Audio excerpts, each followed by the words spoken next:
I remember the silence more than the noise. Long after the crowd has emptied, long after the last camera has been powered down, there is a moment when a stadium feels hollowed out. Seats that once shook with sound now sit motionless. The air carries no chants, no music, no roar of anticipation. What remains is absence. That is where this story begins.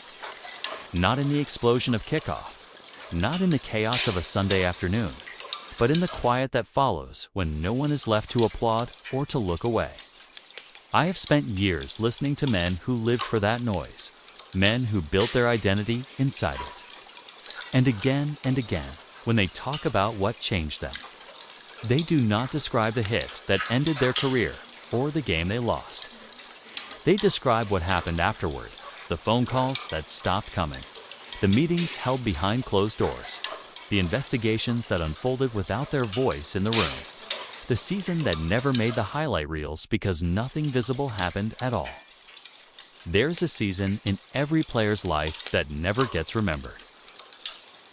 A lineman who kept playing because stopping felt more dangerous than continuing. A sense that everything that matters happens in plain view. But the truth is that many of the most consequential moments in this league occur when no one is watching. They happen in conference rooms, in internal emails, in investigation files that never reach the public. That is where careers are quietly altered and lives are redirected without explanation or appeal. When fans talk about trust, they often mean fairness on the field. They debate calls, penalties, and outcomes. But there is another kind of trust that erodes far more slowly and far more dangerously. It is the trust that the league will tell the truth about itself, that it will protect the people who give it their bodies and their time, that it will not choose silence simply because silence is easier to manage than accountability. I used to believe that secrecy in the NFL was accidental, a byproduct of complexity, a result of legal caution. Over time, that belief became impossible to sustain. Silence is not a mistake. It is a strategy. It is a system refined over decades to protect power, limit exposure, and control narrative. Internal investigations are not just tools for truth. They are instruments of containment. I have spoken to players who were told that cooperating would help them, only to discover that cooperation came at a cost. I have spoken to staff members who were assured confidentiality, then watched their career stall once they told the truth. I have spoken to families who learned years later that the league knew more than it ever admitted publicly. Each story is different in detail, but identical in structure. An incident, an inquiry. A conclusion that never fully arrives. The public sees discipline announcements and press conferences. What it does not see are the drafts that never get released, the testimonies that remain sealed. The contradictions between what was found internally and what was said externally. In that gap, a great deal is lost. Health, dignity, trust, sometimes even memory itself. There is a particular cruelty in how quietly these consequences unfold. Players are conditioned to believe that if they are strong enough, resilient enough, professional enough, they can endure anything. That mindset serves the league well on Sundays. It serves it far less well when players begin to ask questions. When they want to know why something feels wrong. When they want to know what the league knew and when it knew it.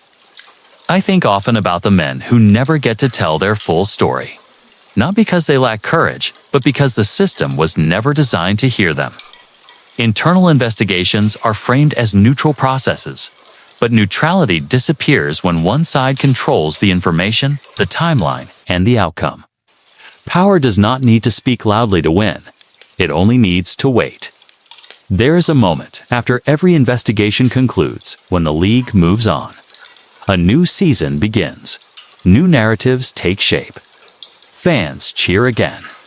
But the people at the center of those files do not move on so easily.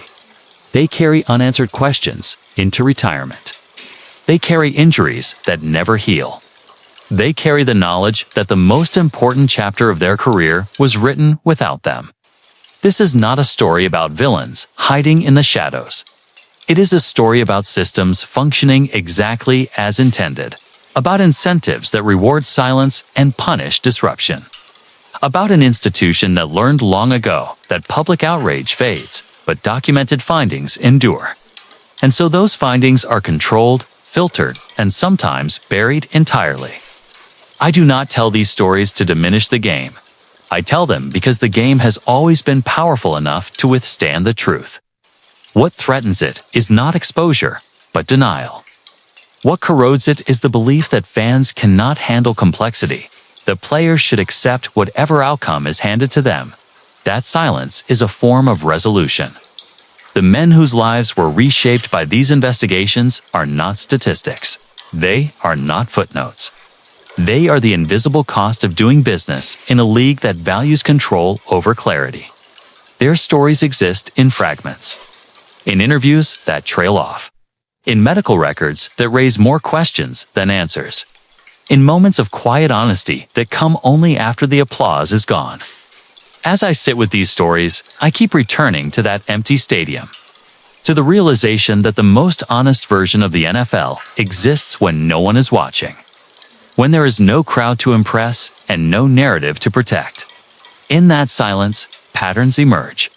Decisions repeat. Outcomes become predictable. What you are about to hear is not a collection of isolated scandals. It is a single story told through many lives. A story about how secrecy became normalized, how trust was managed rather than earned, and how the most meaningful consequences were hidden in plain sight. These investigation files were never meant to be read together. But when they are, they reveal something the league has spent years trying to keep separate. The silence after the crowd fades is not empty. It is full of answers. And those answers demand to be heard. I want to be clear about what this story is and what it is not. This is not an accusation built on rumor. It is not a highlight reel of outrage stitched together for reaction. It is an examination of a system. A system that has existed for decades inside the most powerful sports league in America. A system where the National Football League investigates itself, controls its own evidence, determines its own discipline, and then presents a carefully shaped version of the truth to the public. When I say the NFL investigates itself, I mean that literally. There is no independent governing body with final authority over the league. There is no external prosecutor empowered to compel transparency. The league office decides when an investigation begins, who conducts it, what evidence is reviewed, and which conclusions are made public. The same institution that benefits financially and culturally from the outcome also determines how much of the process anyone else gets to see. That reality is not hidden. It is written into the structure of the league. At the center of this system stands the commissioner. The commissioner is not just a spokesperson or a symbolic figure.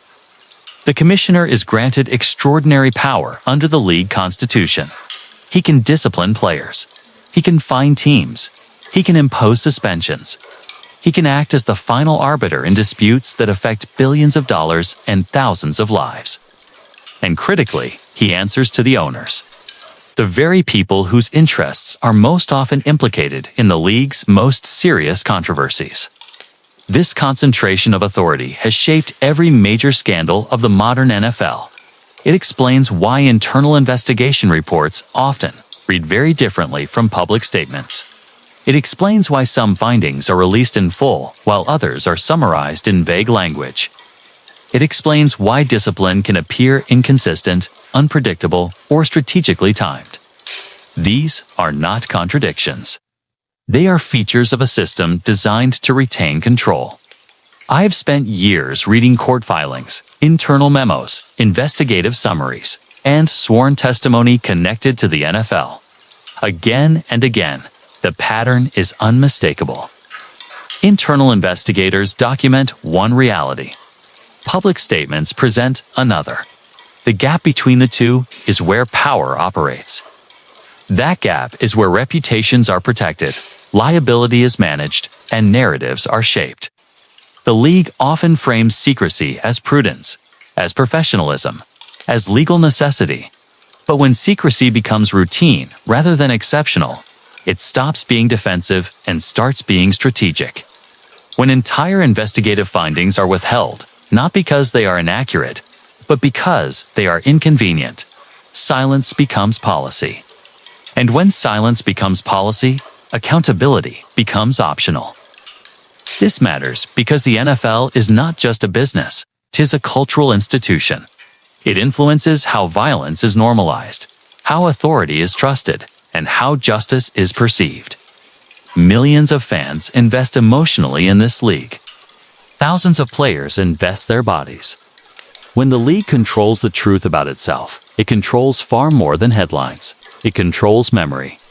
The history of NFL discipline reveals this evolution clearly. In earlier decades, punishment was informal and inconsistent. Discipline happened quietly. Players were fined without explanation. Teams were warned behind closed doors. As the league grew more powerful and more visible, it developed more formal investigative mechanisms. Outside law firms were hired. Reports were commissioned. Press conferences became standard. Transparency was promised. But the fundamental power structure never changed. The league learned how to appear accountable without surrendering control. Investigations were framed as independent even when their scope was narrowly defined. Findings were described rather than released. Language was softened. Responsibility was diffused. And over time, this approach became normalized. Fans grew accustomed to partial disclosures. Media outlets adjusted expectations. The system stabilized. I have spoken to journalists who were told explicitly that certain documents would never be made public. I have spoken to former players who learned key details of their own cases through leaks rather than official communication. I have spoken to legal experts who describe the NFL disciplinary system as uniquely insulated from external challenge. These are not fringe voices. They are professionals who have lived inside this ecosystem. Real quotes from inside the league tell a revealing story. A former player once told Congress that the NFL used a culture of intimidation to silence those who asked questions about brain injuries. A league doctor admitted under oath that certain risks were minimized publicly despite internal awareness. A team executive acknowledged privately that discipline decisions were often influenced by optics rather than principle. These statements exist on record. They are not opinions, they are testimony. What ties all of this together is money. The NFL generates tens of billions of dollars annually. Broadcast contracts, sponsorships, gambling partnerships, and merchandise revenue all depend on stability. Controversy threatens that stability. Transparency introduces unpredictability. Secrecy offers control. When the stakes are that high, the incentive to manage information becomes overwhelming. But the cost of that control is paid elsewhere. It is paid by players whose health outcomes are disputed rather than addressed.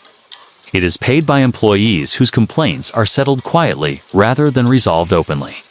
It is paid by fans who are told they have the full story when they do not. Over time, this erodes trust, not in isolated incidents, but in the institution itself. This documentary is built on a simple premise. Individual scandals do not exist in isolation. They are connected by structure, by incentives, and by repeated behavior. Spygate, Bountygate, concussion denial, domestic violence failures, ownership misconduct. Gambling enforcement and whistleblower retaliation are not separate stories. They are chapters of the same book. Each investigation followed a familiar arc. An incident occurred. Public attention mounted. The league announced a review. An internal process unfolded. A conclusion was delivered. And crucially, certain details were withheld. Each time, the league framed its response as decisive. Each time, questions remained unanswered.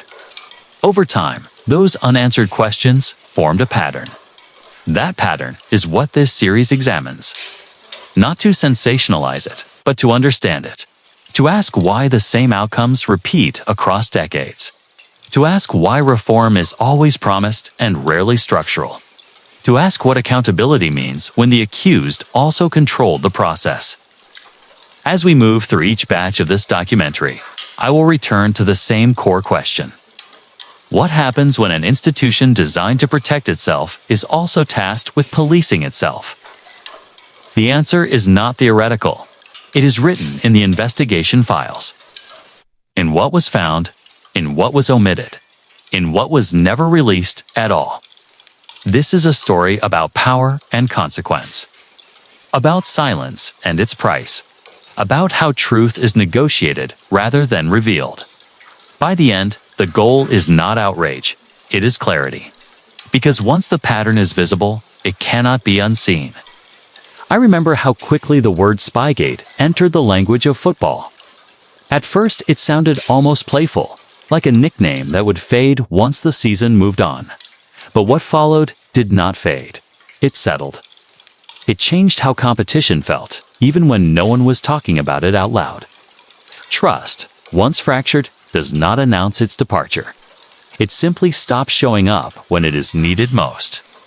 Spygate was not the first scandal in NFL history, but it was the first moment in the modern era where the league confronted evidence of systematic rule-breaking by a championship dynasty and chose containment over clarity. At its core, the case involved secret filming of opposing coaches' defensive signals. The practice violated league rules. That much was never seriously disputed.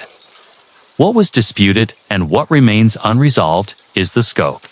How long it lasted, how widespread it was, who knew, and how much evidence existed beyond what the public was allowed to see. When the investigation began, I followed it closely. Not because I was shocked by the accusation, but because I was watching how the league handled the discovery. The NFL seized videotapes and equipment from the team involved. Those materials were reviewed internally. The league acknowledged that the violations occurred. Then, quietly, it destroyed the tapes. Not archived, not preserved for independent review. Destroyed. That decision became the defining moment. Evidence that could have answered lingering questions was eliminated by the same authority responsible for enforcing the rules. The league said it acted to protect competitive integrity. But integrity depends on transparency. When evidence disappears, speculation fills the space. And speculation erodes trust far more than truth ever could.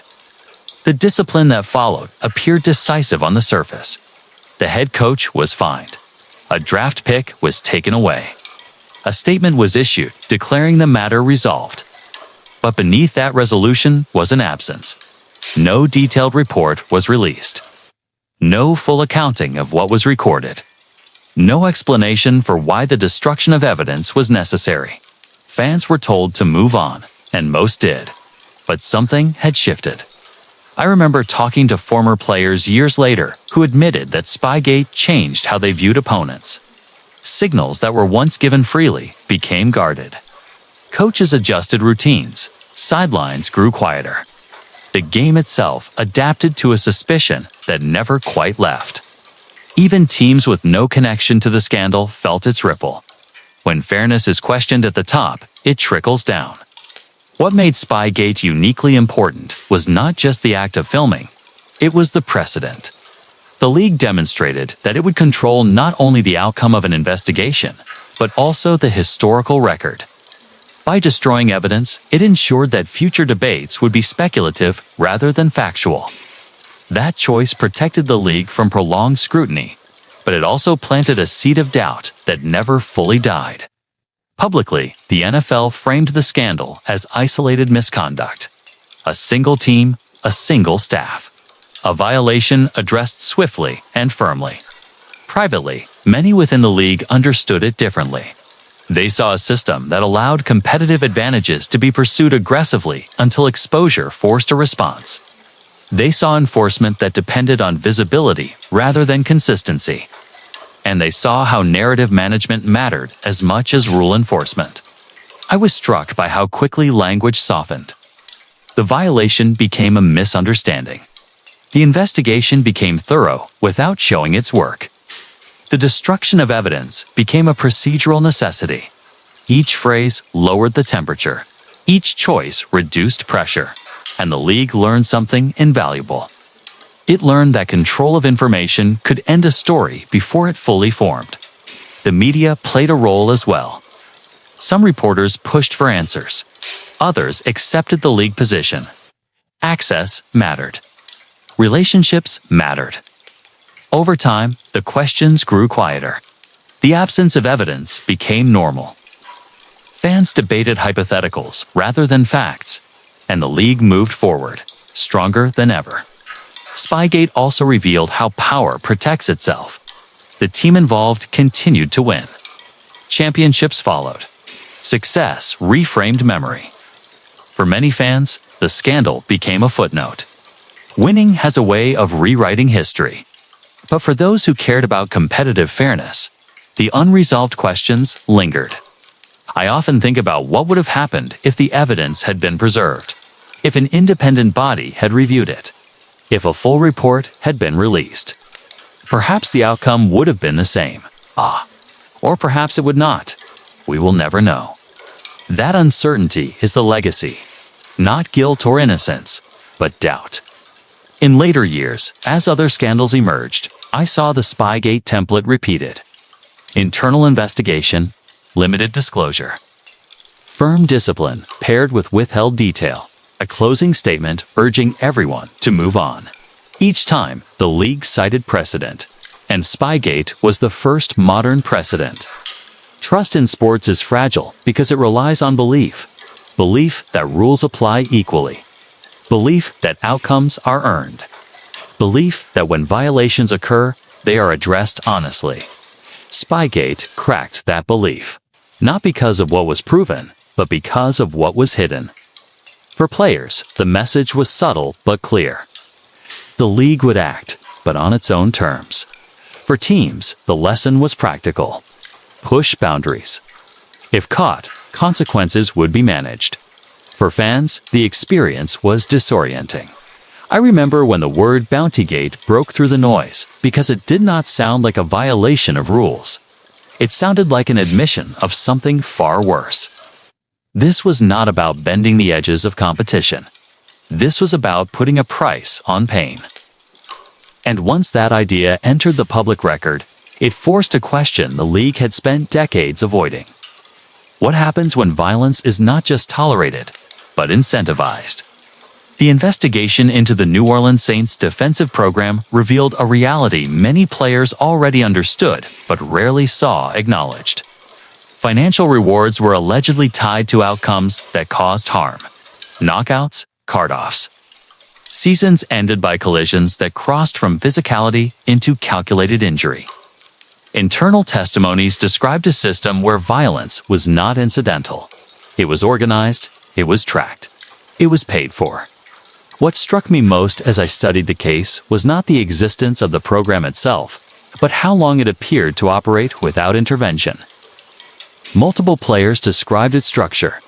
Coaches were implicated. Meetings were held. Records were kept. This was not a rogue moment. It was a routine. And routines require acceptance. Somewhere along the line, the behavior was either ignored or deemed useful. The league eventually presented the case as a line that had been crossed. Discipline was severe. Suspensions were handed down. Fines were levied. Draft picks were threatened. Publicly, the message was clear. The NFL would not tolerate incentivized violence. Privately, the record suggested something more complicated. The league had long celebrated physical dominance. It marketed collisions. It rewarded intimidation. The line between aggression and injury had always been blurry. Internal testimonies revealed that players understood the risks. They also understood the rewards. A defensive culture built on fear produced results. Wins followed. Careers advanced. Coaches were praised. The system worked until it could no longer be denied. And when it was finally exposed, the league faced a dilemma.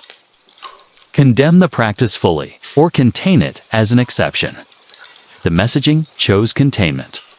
The league emphasized that this was not widespread, that it was isolated, that it violated the spirit of the game. But players across the league heard something else.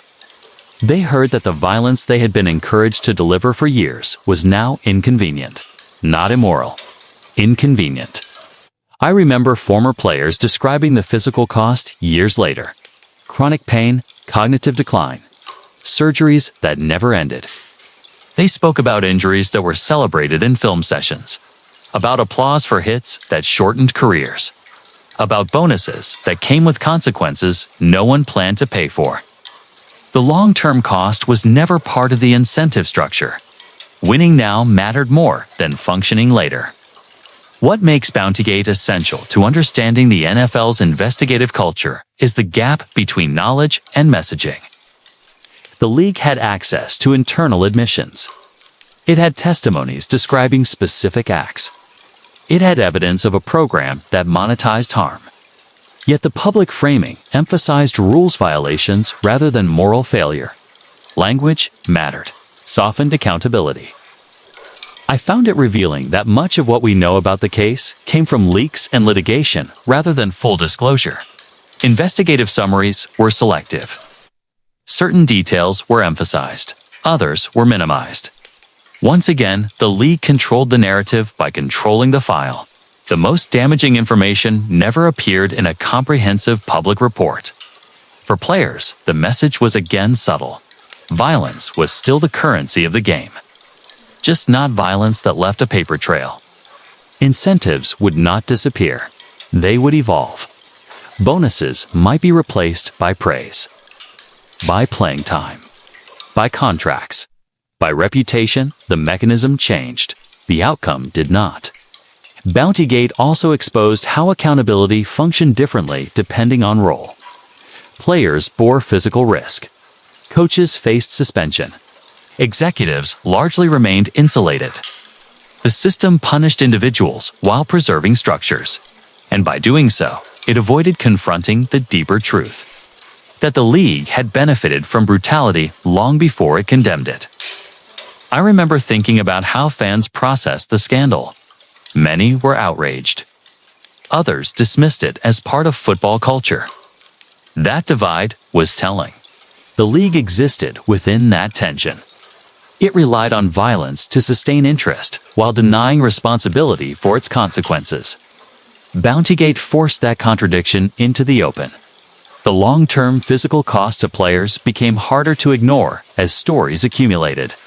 Retirements came early. Medical bills piled up. Quality of life declined.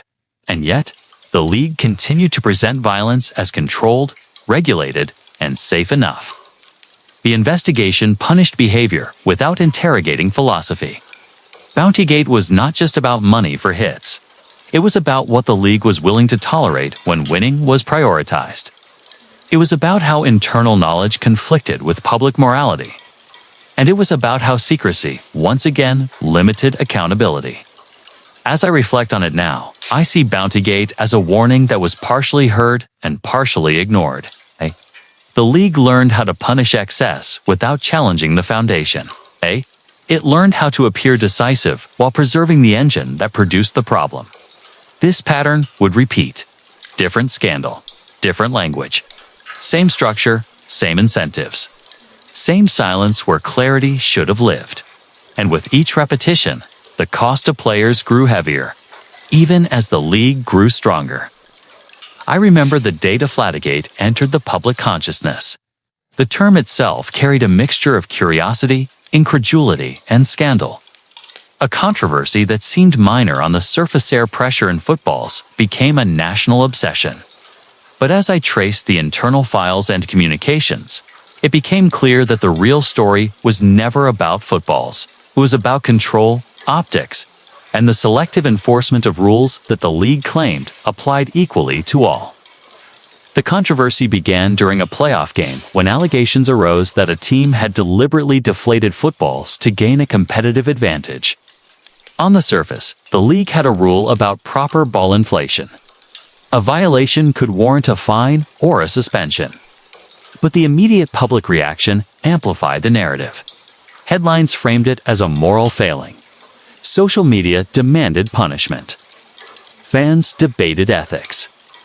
And in that public theater, the NFL found itself in a delicate position. It needed to appear decisive while controlling the information behind the scenes. I studied internal communications, emails, and reports from the investigation. They revealed layers of uncertainty. Officials questioned how the measurements had been taken.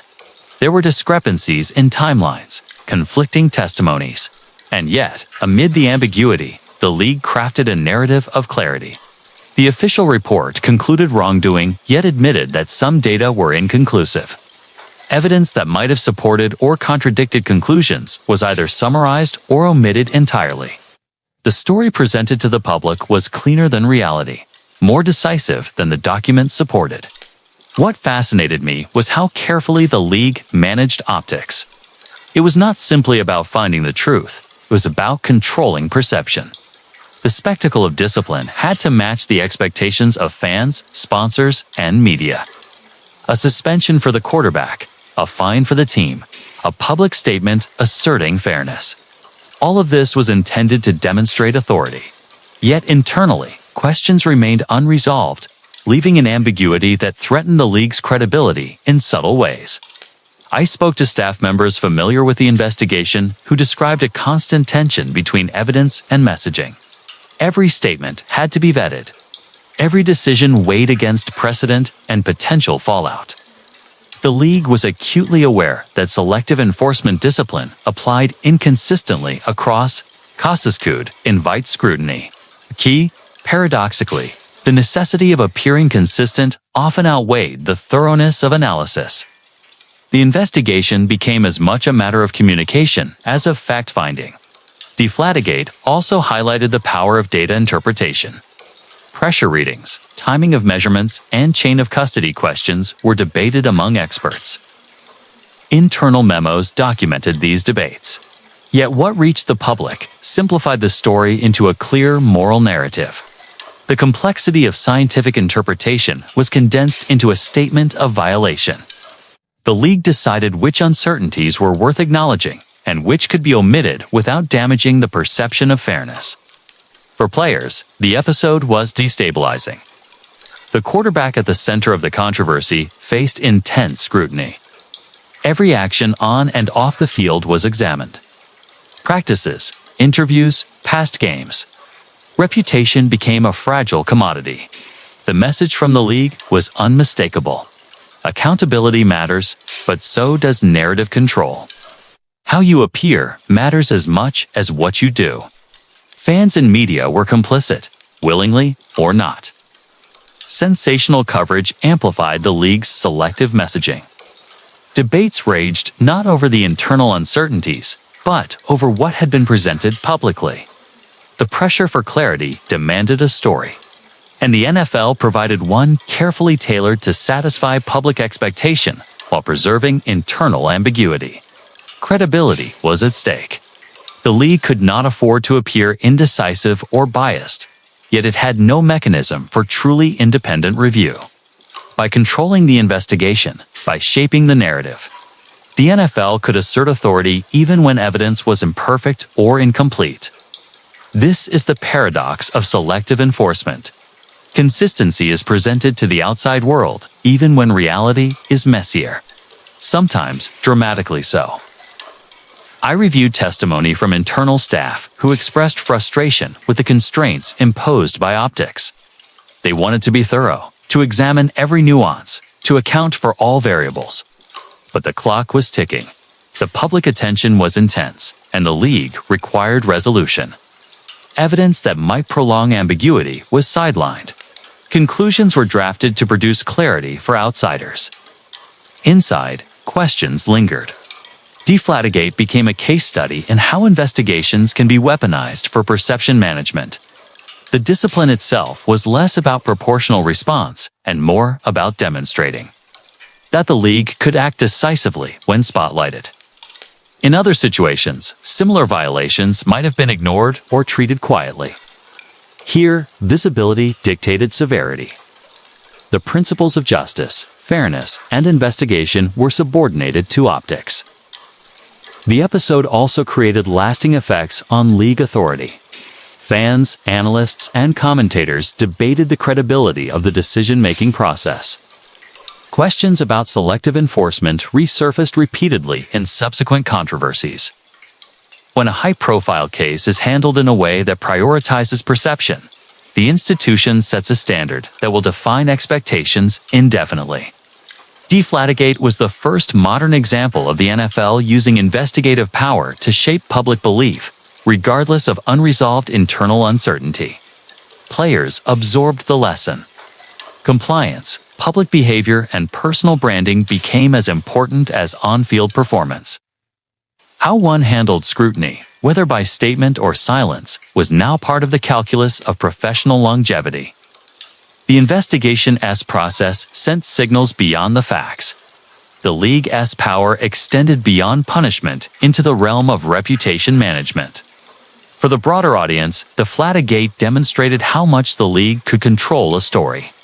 Information was selectively highlighted, internal disputes quietly contained, uncertainties minimized. The public narrative presented simplicity and certainty. Inside, the truth was more complex, more contested, and more ambiguous. That gap between public narrative and private record became a hallmark of NFL investigative culture.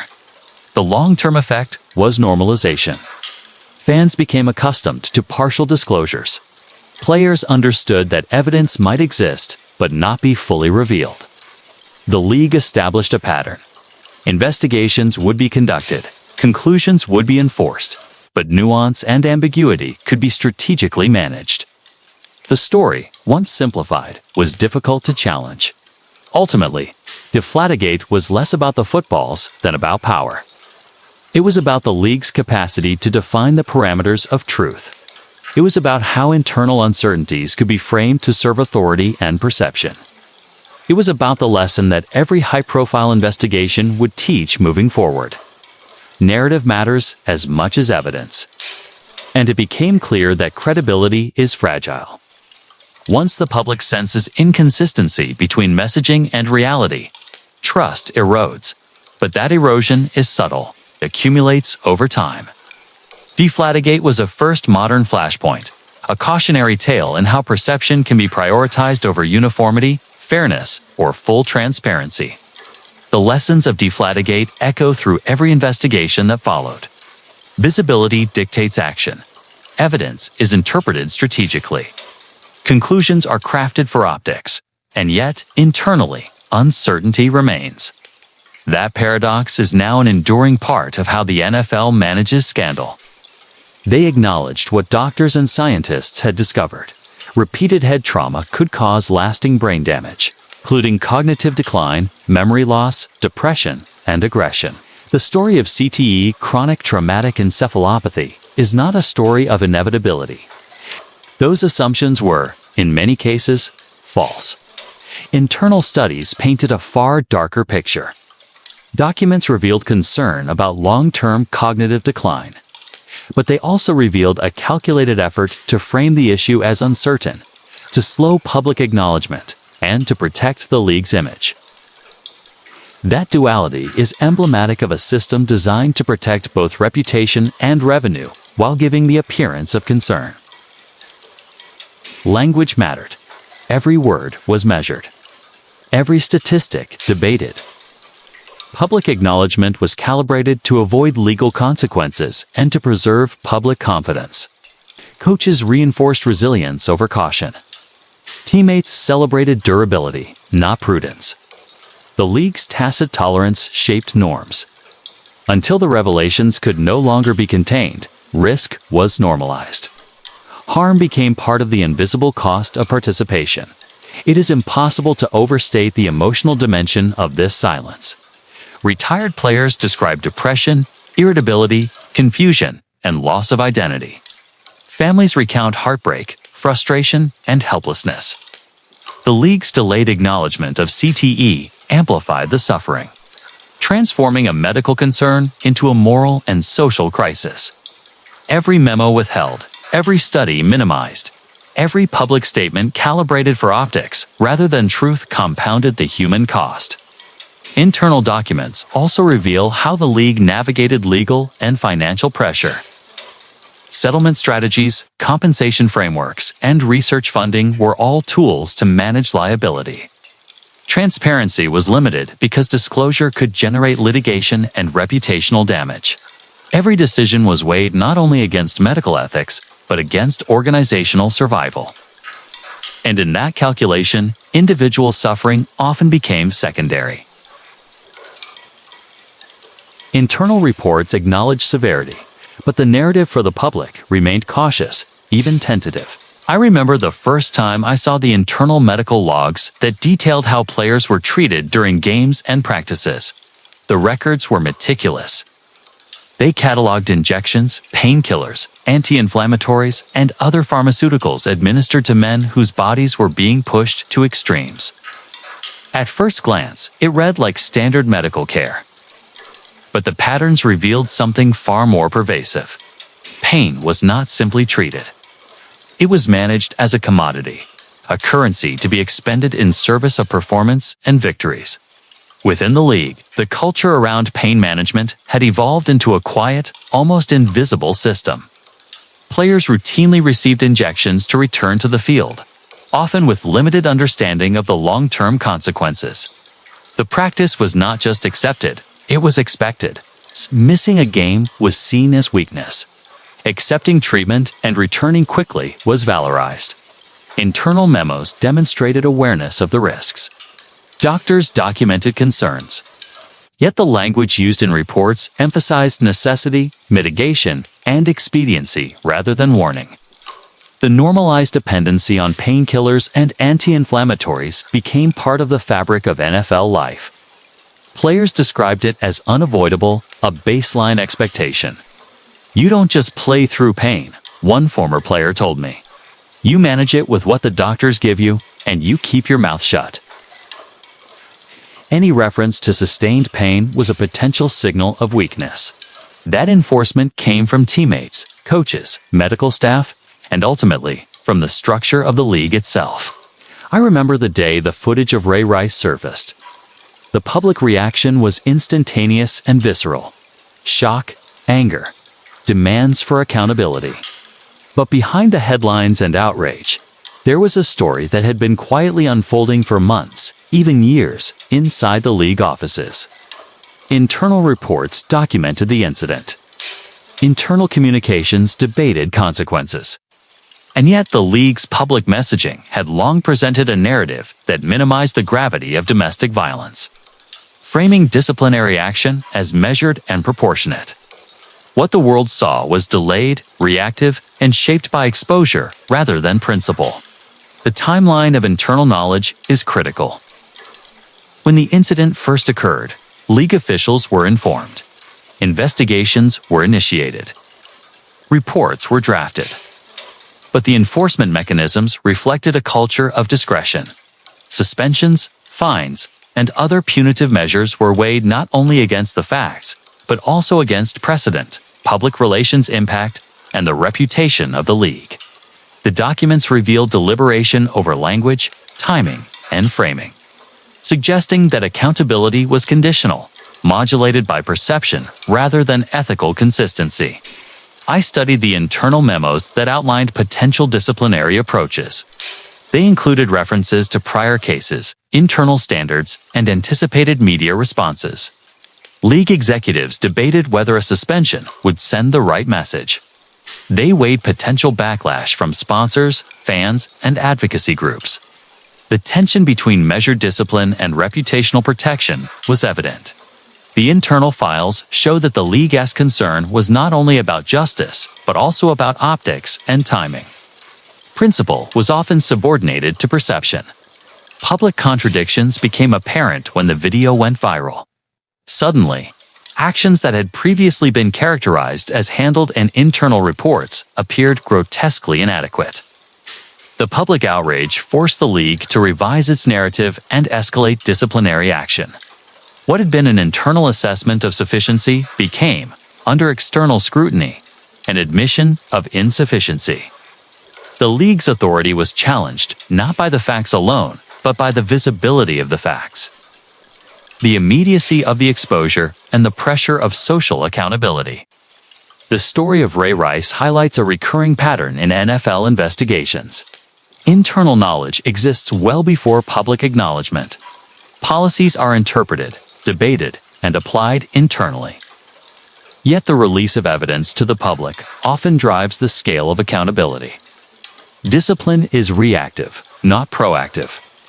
The league's internal files demonstrate that visibility matters more than principle, and pressure often trumps consistent application of rules. I spoke with former league officials who described the decision-making process as painstaking. Each potential action was evaluated for legal exposure, precedent, and public reception.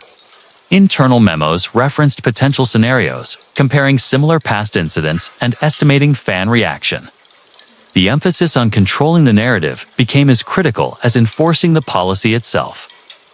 There was a recognition that when the public was unaware, discretion ruled. When the public could see, action became unavoidable. This tension between internal knowledge and public perception erodes trust. For players, the message is clear. Violations may be monitored and noted, but enforcement depends on visibility. For the league, the lesson is strategic. Control the narrative, delay action if possible, and respond decisively when exposure leaves no alternative. Internal reports are detailed, precise, and sometimes damning, but the public only sees what the league allows. The disparity between internal files and external statements becomes a tool of control. Families and advocates often experience the consequences of this delay most acutely. In the Ray Rice case, the victim endured prolonged uncertainty, minimized acknowledgement, and limited protection. The delay in public accountability exacerbated the human cost. The internal documents reveal awareness of these consequences, yet the league's priority remained on internal deliberation and risk management. The system's design protected the institution first, the individual second. The incident also catalyzed policy changes, but only after public exposure. The league revised its domestic violence policy, increased the severity of penalties, and implemented protocols intended to demonstrate accountability. However, the internal files indicate that these reforms were conceptualized long before public outrage forced their implementation. The delay between knowledge and action underscores a principle that accountability in the NFL often follows exposure, not ethics. I reviewed interviews with team executives and league officials who acknowledged that prior incidents had set precedents that influenced decision-making. Internal culture, historical leniency, and strategic discretion created an environment where violations could be minimized, if not widely observed.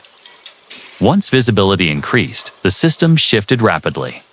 The contrast between pre-exposure restraint and post-exposure decisiveness highlights the league's reactive pattern of governance.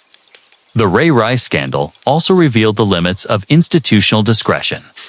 In an era of social media, viral content, and relentless scrutiny, the league could no longer manage perception with delayed disclosure.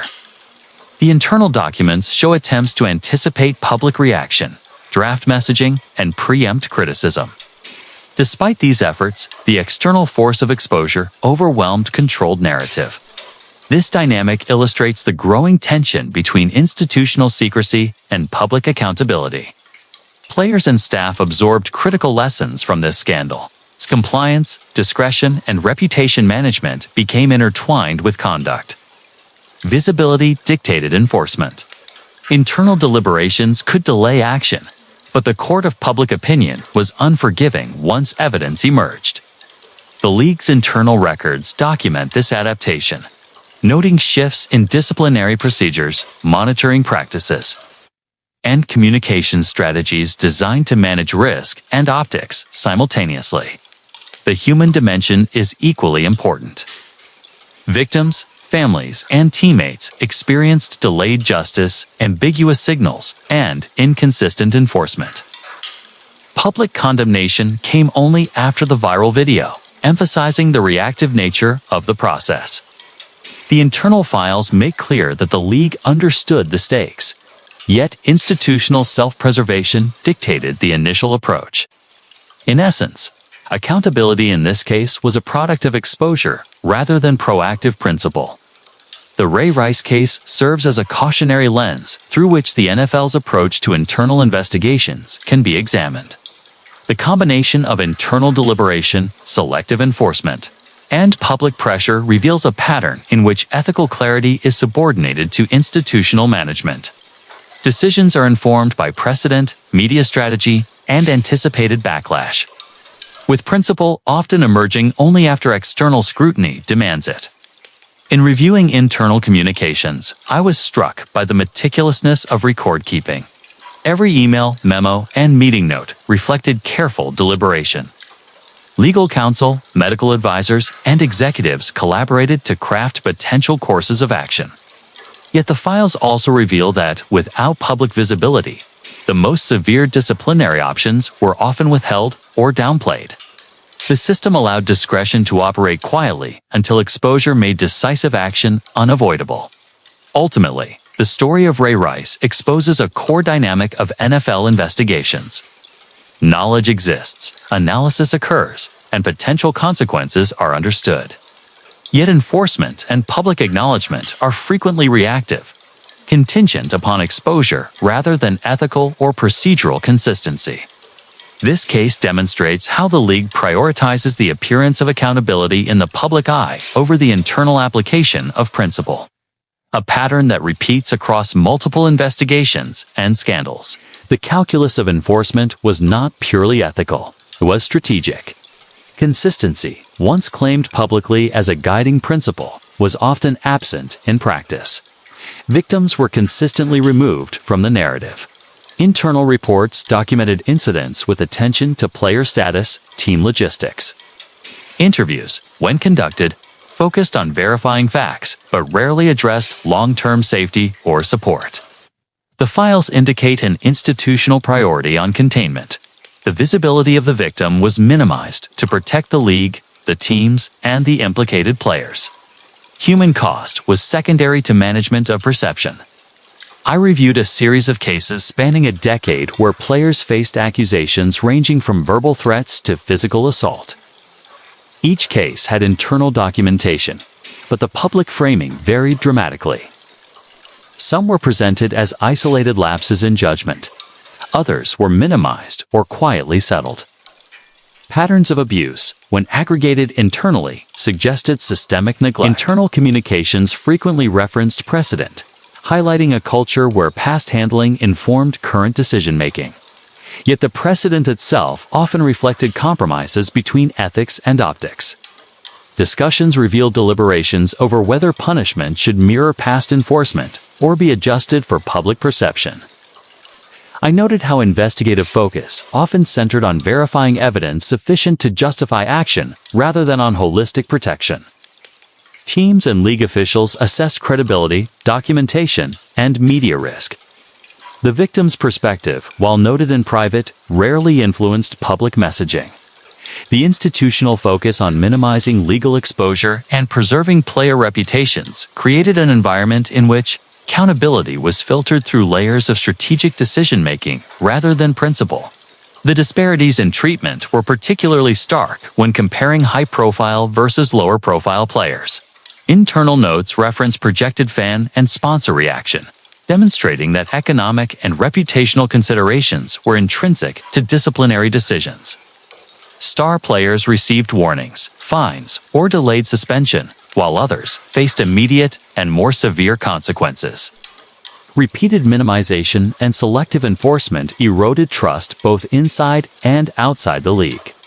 Staff, players, and observers understood that behavior could be overlooked, diminished, or quietly settled depending on circumstances. The internal pattern was clear. When visibility was low, leniency was high. When exposure was certain, enforcement became more rigorous. The files also revealed that policies designed to prevent domestic violence often lacked teeth until public scrutiny demanded action. When cases were hidden or minimized, the policies themselves became performative rather than effective. I spoke with former investigators who described frustration with the system. They noted that while evidence was collected and documented, Decision-makers often emphasize discretion over decisive action.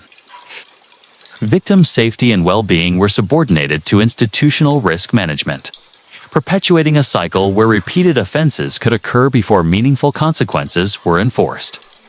What emerged from analyzing these cases is a clear pattern. I noted also the emotional impact on survivors whose experiences were rendered invisible. Their removal from the narrative ensured that the League's public image remained intact, while the human consequences of abuse continued, largely unseen. Repeated minimization, differential treatment for star players, and exclusion of victims from the public story form a pattern that extends across decades. The files document awareness, risk, and internal debate. Yet public perception is carefully managed to suggest uniqueness rather than systemic failure. The message sent to players was subtle but powerful. Internal documents indicate that the handling of Watson's case was observed closely by other athletes, agents, and team staff. Enforcement appeared conditional, contingent on visibility, public pressure, and negotiation leverage. Players learned that compliance with league rules was necessary, but influence, profile, and legal representation could shape outcomes. The internal files demonstrate that authority was exercised not solely on principle, but strategically. In response to circumstance and power dynamics, civil settlements played a central role in this process. Confidentiality agreements, negotiated terms, and structured resolutions allowed the League to address allegations while managing risk. Internal memos describe the calculation of settlement amounts, the allocation of responsibility, and the messaging to involved parties. Each settlement was crafted to mitigate exposure while demonstrating the appearance of accountability. The files suggest that the League's priority was managing perception as much as enforcing standards. I also examined correspondence detailing internal debates about public disclosure. Executives weighed the potential for backlash, media scrutiny, and fan reaction against the desire for transparency. The tension between openness and risk management is evident in every internal communication. Decisions about what to release, when, and how were strategic, with an emphasis on minimizing reputational damage while maintaining a veneer of principle. The League's handling demonstrates the complex interplay between public accountability and institutional self-preservation. Power dynamics extended to the perception of fairness. Internal files note concern about consistency, particularly in comparison to other cases involving players of lower profile or less influence. Documentation reveals awareness that differential treatment could be criticized, yet decisions were calibrated to reflect both precedent and the practical realities of negotiation. Internal debates reference the long-term implications for policy enforcement and the expectations of other players, signaling that influence itself had become a factor in accountability. The emotional and reputational consequences for the player and league were intertwined. Watson faced scrutiny, both public and private, while the league navigated legal, ethical, and commercial considerations. Internal communications emphasized the careful balance required to maintain credibility while managing risk. Every statement, settlement term, an internal recommendation was measured against potential impact on stakeholders, including sponsors, media, and fans. The files reveal a system that prioritizes strategic control over transparent adjudication. I spoke with former league advisors who described the process as meticulously negotiated, highly strategic, and influenced by multiple layers of power. The lesson is implicit but unmistakable. Power and negotiation shape accountability as much as rules or principle. Families, players, and advocates observe the outcomes with varying interpretations. Internal documents note the complexity of signaling fairness while managing individual circumstances. The League sought to demonstrate both enforcement and discretion, projecting authority without sacrificing strategic flexibility. The files reveal a calculated approach that balanced legal, ethical, and public pressures, underscoring the tension between principle and pragmatism. I examined records highlighting the messaging to the broader player pool. The emphasis was on deterrence, adherence to policy, and awareness of consequences. Yet the internal notes underscore that deterrence was contingent. Highly visible exposure or leverage increased the likelihood of substantive discipline. The implicit message was clear. Accountability exists, but the system can be navigated strategically. Influence reshapes enforcement, and the league's internal files reflect this dynamic in meticulous detail. Ultimately, the Deshaun Watson case illustrates a recurring theme in NFL investigations. Internal knowledge, strategic negotiation, and power dynamics converge to shape outcomes. Discipline is not solely a matter of principle, but a product of circumstance, visibility, and leverage. The internal files reveal a system where enforcement is adaptable. Reputation is managed carefully, and authority is exercised with awareness of context. It is a model in which influence and negotiation are as decisive as documented facts. I remember the first time I reviewed the internal reports regarding the Washington Commanders. The documents painted a picture that was both alarming and familiar. A culture riddled with workplace abuse, financial irregularities, and decisions shielded by layers of institutional silence. What stood out was the meticulous internal documentation, the awareness of leadership, and the cautious framing of findings. As though the files themselves were instruments of control rather than instruments of accountability. The league knew of these issues long before the public ever learned, yet action was constrained until exposure made inaction impossible. Workplace abuse was detailed extensively in investigative memos. Complaints from employees regarding harassment, intimidation, and retaliation were cataloged systematically. Internal investigations produced timelines, statements, and corroborations.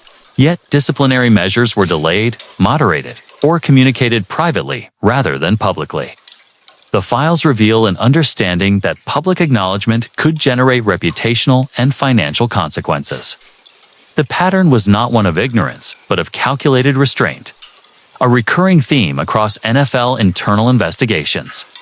Financial misconduct added another layer to the Commanders' internal files. Mismanagement of funds, questionable reimbursements, and irregular expense reporting were recorded in audits and internal notes. Executives debated corrective measures, often weighing the impact on ownership, team operations, and league perception. The internal correspondence reveals careful attention to the optics of enforcement.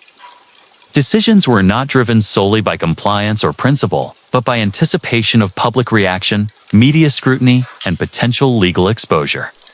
Suppressed findings were a common thread. Reports and recommendations often remained within closed channels. Sensitive information was withheld from broader organizational awareness, and internal conclusions were sometimes sanitized before presentation to the public, or even to league officials outside the immediate investigative team. Documentation shows a pattern of selective dissemination, in which knowledge existed but action was modulated to protect institutional interests. This deliberate containment created a tension between awareness and accountability, a tension that would ultimately become unsustainable. External exposure, forced action. Media investigations, congressional scrutiny, and public advocacy created pressure that internal deliberation alone could not mitigate. Once allegations became public, the league moved to impose fines, sanctions, and oversight measures. Internal files confirm that these actions were previously considered but not implemented until visibility demanded them. The contrast between prior inaction and reactive enforcement underscores a systemic reliance on external pressure as a catalyst for accountability. Visibility rather than principle drove decisive measures. I reviewed emails between league investigators, team executives, and legal counsel discussing the potential ramifications of disclosure. Each message reflected a calculation: reputational damage, sponsor response, fan engagement, and media narrative all weighed heavily in determining timing and scope of action. The documents reveal a consistent approach: monitor, document, contain, and only act publicly when exposure may delay untenable. This model emphasizes the power of secrecy and the risk of its failure. Employees reported fear and frustration, noting that repeated complaints were often met with minimal action. Internal reports acknowledged patterns of retaliation against those who spoke out, highlighting a culture in which compliance was enforced not only through formal policy, but also through social and professional pressures. Staff learned quickly that reporting abuse could jeopardize career progression or invite scrutiny. The league's internal files detail these dynamics, illustrating how organizational culture reinforced silence and limited accountability until external forces intervened. The commander's case also underscores the role of leadership in shaping outcomes. Memos and meeting notes show that executives were aware of multiple issues, but prioritized discretion over immediate corrective action. Risk assessment and image management often guided decisions more than ethical imperatives. Internal recommendations frequently included both disciplinary measures and communication strategies to contain exposure, reflecting a dual concern for justice and perception. The file suggests that institutional protection consistently outweighed proactive enforcement. I noted patterns in how findings were framed internally. Language was precise, technical, and often coded to convey awareness while maintaining plausible deniability. Allegations were described as matters under review, and misconduct was referred to with terms that minimized severity. This linguistic strategy allowed leadership to acknowledge internal knowledge without committing publicly to substantive action. The deliberate framing demonstrates a sophisticated understanding of the interplay between documentation, perception, and enforcement. Media reporting ultimately disrupted the carefully constructed internal equilibrium. Investigative journalists exposed harassment claims, financial mismanagement, and leadership misconduct, creating a cascade of consequences. Internal documents reflect the league's response to this exposure. Accelerated investigations, imposed fines, oversight committees, and public statements. The speed and decisiveness of these measures contrasted sharply with the prior pattern of delayed enforcement, illustrating how secrecy, when breached, triggers rapid recalibration of authority. Employees and former staff spoke of the personal cost of suppressed findings. Career disruption, emotional strain, and professional retaliation were recurrent themes. Internal reports documented these outcomes, but often framed them as incidental to organizational operations. The juxtaposition of detailed awareness and constrained action highlights a persistent tension. The league understood the harm. Institutional interests dictated a conservative, sometimes reactive, approach. Exposure became the mechanism by which justice, at least in part, was enacted. Financial and reputational consequences were also documented. Internal files reveal concern that public acknowledgement could influence ownership valuation, ticket sales, sponsorship deals, and league-wide credibility. These considerations influence timing, scope, and nature of enforcement. The calculus demonstrates that internal investigations often account for institutional imperatives as much as ethical responsibility. Action is strategically deployed to balance harm mitigation with preservation of status and revenue. I analyzed correspondence highlighting the debate over transparency. Legal counsel, compliance officers, and investigators discussed whether findings should be publicly disclosed in full, partially, or deferred until remedial actions were underway. The league's internal approach favored containment, limiting dissemination until external pressures forced disclosure. This approach reinforces a broader pattern within NFL investigations. Internal knowledge is extensive, yet accountability is conditional and reactive. The case also illustrates systemic lessons for other teams and internal governance. Internal files show the development of protocols designed to prevent recurrence, ranging from policy revisions to enhanced reporting channels. Yet these measures were often only enacted after public exposure demonstrated that prior containment strategies were insufficient. The league's documents reveal an understanding of risk, pattern recognition, and potential reputational fallout. Yet proactive enforcement remains secondary to strategic visibility management. Ultimately, the Washington Commanders' investigation exemplifies what happens when secrecy fails. Abuse and misconduct are documented, known, and contained internally until external scrutiny compels action. The files reveal that internal awareness alone does not equate to accountability.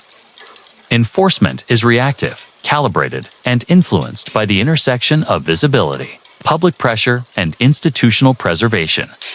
This pattern is consistent across multiple cases, demonstrating a systemic reliance on exposure as a catalyst for compliance. The human dimension remains central. Employees experienced fear, uncertainty, and diminished trust in leadership. Players, staff, and affiliated personnel navigated environments where misconduct was acknowledged internally but minimized publicly. Families and stakeholders bore the consequences of delayed enforcement, illustrating that institutional delay carries tangible costs. Internal documents record these realities in detail, providing a sobering account of how secrecy and selective action shape outcomes in profound ways. This investigation also confirms a broader principle of NFL internal operations. Knowledge exists. Risks are identified. Evidence is documented. Yet action is often contingent on exposure rather than principle. The commander's files demonstrate that systemic failure is not a result of ignorance, but of deliberate calculation. A model in which control, reputation, and institutional stability take precedence until disclosure becomes unavoidable. The internal mechanisms made clear that the system prioritized institutional stability, revenue, and brand preservation over equitable accountability. Even in cases of egregious misconduct, the files demonstrate that the primary focus was mitigation, mediation, and reputational management rather than direct sanction. Unequal discipline was starkly evident. These discussions demonstrate a clear hierarchy. Players and staff are accountable, while owners are effectively protected unless public exposure makes inaction impossible. Emails between league officials reveal strategic language choices, careful documentation, and selective dissemination designed to preserve the owner's reputation while signaling that the league maintained oversight. I found internal memos analyzing how public perception might react to owner misbehavior. These files show that executives recognized the risk to the league's credibility, but concluded that transparency must be managed carefully to avoid destabilizing teams, impacting revenue, or provoking litigation. In effect, the league treated exposure as a tool. Discipline for owners was applied only when external pressure made it unavoidable, reinforcing a system in which public scrutiny, not internal principle, dictates enforcement. The files include examples where owners engaged in financial mismanagement, harassment complaints, or interference in team operations.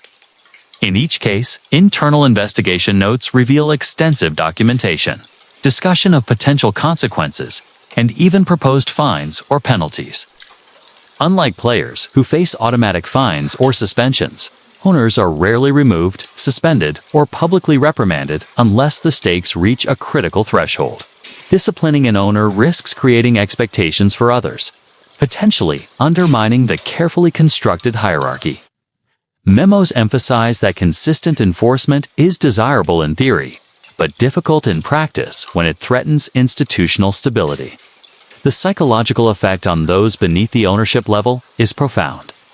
Players, coaches, and staff understand that the system is calibrated differently.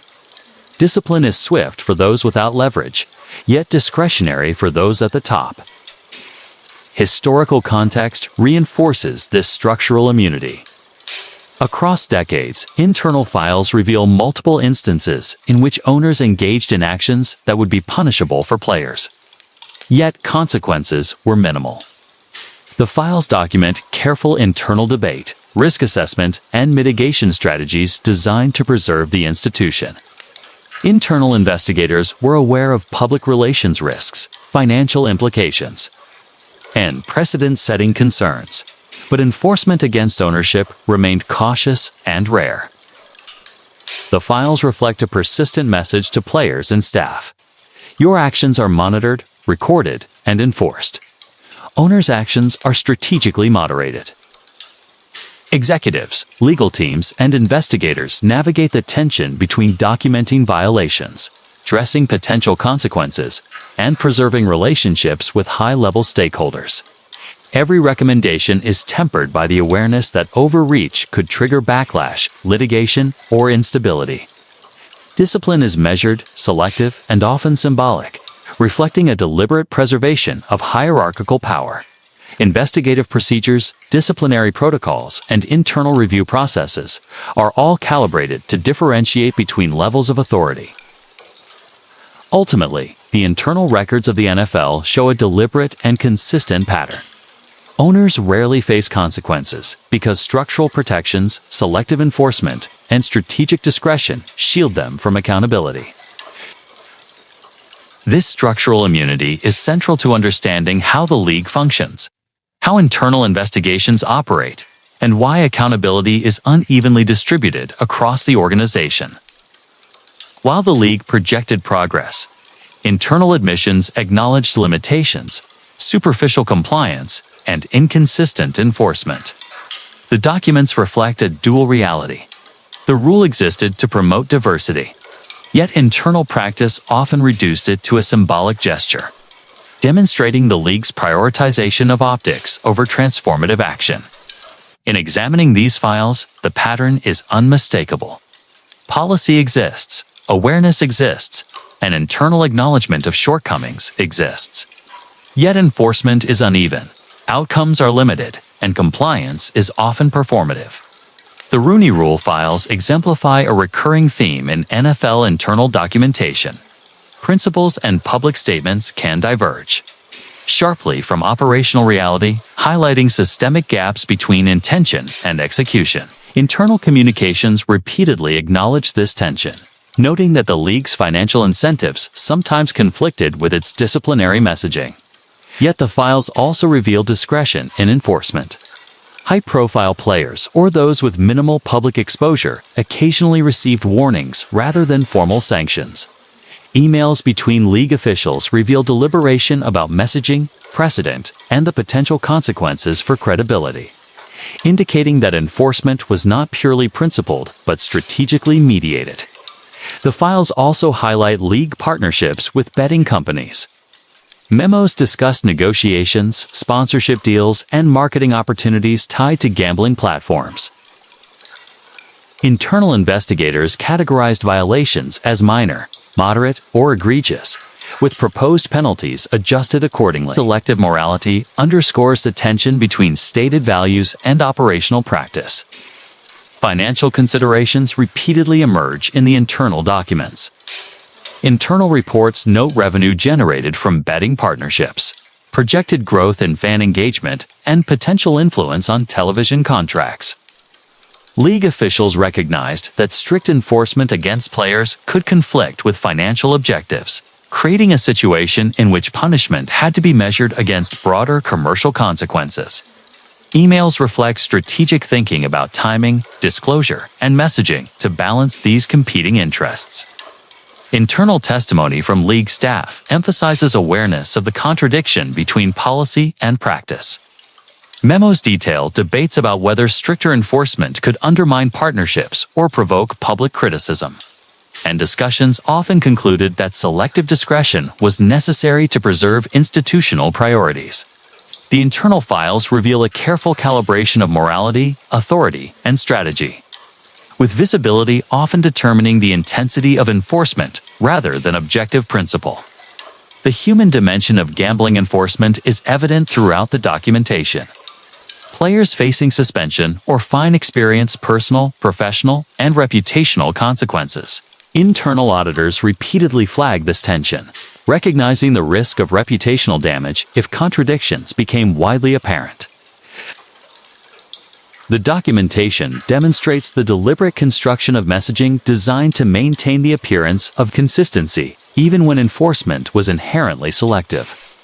Policy discussions in the internal files highlight attempts to reconcile conflicting priorities. Internal correspondence suggests an ongoing tension between commercial imperatives and stated ethical standards, with discretion applied selectively to balance competing pressures. The files revealed that each decision was weighed against multiple factors beyond the violation itself, including public scrutiny, player influence, and commercial impact. These deliberations highlight a system in which enforcement is adaptive, strategic, and dependent on context rather than uniform or purely principled. The selective morality evident in gambling enforcement extends to messaging to players and staff. Messaging underscores the tension between principle and pragmatism that characterizes internal enforcement. Ultimately, the internal files on gambling enforcement reveal a league navigating conflicting priorities: the need to maintain integrity, the financial incentives of partnerships, and the optics of selective discipline. Enforcement is calibrated strategically, with visibility, profile, and commercial considerations shaping outcomes. Internal documents demonstrate that morality, while formally codified, is selectively applied, revealing systemic tension between stated values and operational practice. I remember the first time I gained access to the NFL's internal referee grading files and evaluations. The documents revealed a system both meticulous and opaque, one in which every call, decision, and in-game judgment was analyzed, rated, and scrutinized. Referees were not only assessed on accuracy, but also on consistency, game management, and the appearance of control. These internal evaluations had far-reaching implications, influencing assignments, promotions, and even career trajectories. Yet for fans, these processes remained invisible, creating an unspoken layer of control over the game that few understood. Quiet evaluations were central to this system. Internal reports documented every penalty, challenge, and critical decision. Analysts reviewed footage, compared calls across games, and assessed the impact on competitive balance. The files detailed grading criteria that went beyond technical correctness, incorporating assessments of positioning, communication with players, and demeanor under pressure. Each evaluation was quantified and discussed, feeding into a cumulative performance record that could determine future assignments and influence league perception of competence. The internal files also revealed the control of outcomes as an inherent, if subtle, concern. While referees were not instructed to favor particular teams or manipulate games, the documentation highlights how grading standards and assignment decisions could influence competitive balance indirectly. Referees with a history of inconsistent calls were reassigned or removed from high-stakes matchups. Officials who demonstrated tendencies to overcall or undercall certain penalties were given feedback intended to align their behavior with league expectations. In this way, internal oversight shaped the game in ways invisible to players, coaches, and fans alike. Fan trust erosion is an underlying consequence of this system. Emails, memos, and internal correspondence acknowledge that the perception of fairness is as critical as actual enforcement. When fans perceive bias or inconsistency, the league faces reputational risk. Internal communications reveal that grading and evaluation were used not only to maintain standards, but also to protect the perception of impartiality. The files indicate that officials were coached, evaluated, and sometimes disciplined to ensure that games met both technical and aesthetic expectations of fairness, even when these interventions were subtle. I reviewed examples of internal performance reviews. Each game was broken down play by play, with individual calls annotated and scored. Evaluators assessed adherence to rules, judgment calls, positioning, and communication. Performance metrics were tracked longitudinally, and referees were graded against their peers. The internal grading system was rigorous, with detailed feedback sessions and written evaluations forming the basis for career progression, future assignments, and remedial action plans.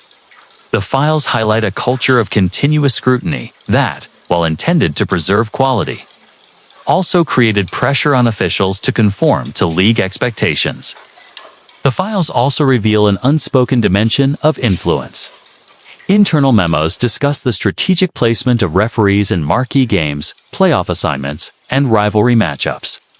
These decisions were based on a combination of experience, past performance, and perceived reliability. While not overt manipulation, the strategic deployment of officials indirectly shaped game dynamics. Internal correspondence acknowledges that certain referees were assigned to manage games likely to draw intense media scrutiny. ensuring a controlled environment that minimized controversy. I noted that internal grading emphasized consistency as much as accuracy.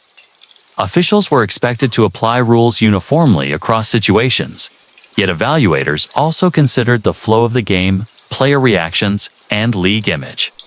Memos described coaching strategies aimed at aligning referee behavior with league objectives, reinforcing a model in which oversight extended beyond technical correctness into broader management of the game's narrative. The files reveal a complex balancing act. Referees were accountable for calls, but also for the perception of control, fairness, and impartiality. Internal discussions also focused on error mitigation. Documentation shows that evaluators analyzed trends, patterns, and tendencies to anticipate potential mistakes. Referees received guidance intended to correct recurring issues before they affected critical games. While these measures were framed as quality improvement, they also demonstrate the league's investment in shaping game outcomes indirectly, emphasizing perception management as much as technical adherence. The psychological pressures on referees are evident in the files. Evaluations included not only performance metrics but also behavioral assessments, peer comparisons, and projected career impact. Internal documents describe the stress associated with high-stakes matchups, media scrutiny, and fan criticism. The grading system, while designed to maintain high standards, created an environment in which officials were aware that their every decision could be analyzed, rated, and judged. Internal communications suggest that this pressure influenced decision-making, subtly shaping the flow of the game. I reviewed correspondence between league supervisors discussing borderline calls and post-game evaluations. Each communication weighed accuracy against perception, consistency against competitive balance. Internal notes highlight that decisions regarding penalties, challenges, and officiating assignments were guided as much by anticipated fan and media reaction as by rulebook interpretation. These documents illustrate that internal oversight extended beyond evaluation into shaping behavior to maintain credibility, preserve perception, and manage outcomes. The files also reveal transparency challenges. While internal grading was rigorous, little of this information was shared publicly. Memos document deliberate choices to withhold details from teams, players, and fans to maintain authority and prevent questioning of officiating decisions. The secrecy preserved the appearance of impartiality while allowing the league to influence game management discreetly. Internal discussions acknowledge the importance of controlling information as a mechanism to sustain trust in the face of inevitable human error. I observed repeated themes regarding the long-term influence of grading on referee careers. Assignments, playoff opportunities, and promotions were contingent upon consistent evaluation scores. Emails highlighted that referees who deviated from expected standards risked career stagnation or reassignment to less prominent games.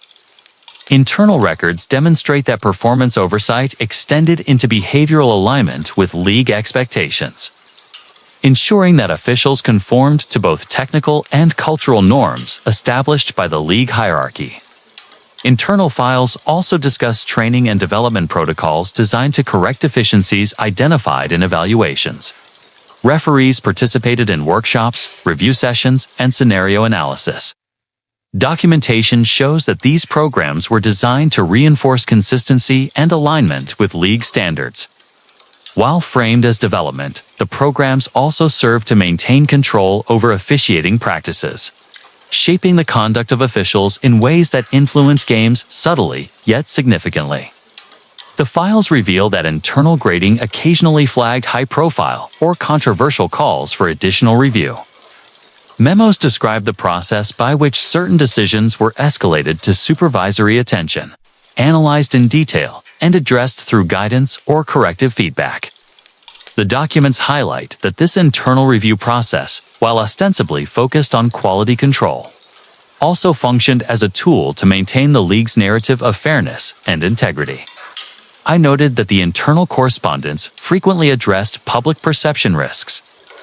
Emails detailed potential backlash from fans, media, and team executives. Internal memos recommended proactive messaging, coaching, and management strategies to prevent the escalation of disputes over officiating. This attention to perception illustrates that the grading system was not only evaluative, but also preventive, shaping referee behavior to manage the audience's trust. Ultimately, the internal grading files reveal a league deeply invested in shaping the officiating landscape. Referees are scrutinized, evaluated, and coached to align with league expectations. The system influences career trajectories, assignment decisions, and game outcomes subtly yet consistently, while ostensibly designed to ensure accuracy and fairness. The internal documentation demonstrates that oversight extends into perception management, competitive balance, and fan trust. The league's control over officiating underscores a hidden layer of influence on the game, illustrating the complexity of maintaining credibility in a high-stakes, highly scrutinized sport. I remember reviewing internal communications and investigative files that detailed the NFL's relationship with the media, and it became immediately clear how influence, access, and control were deeply intertwined.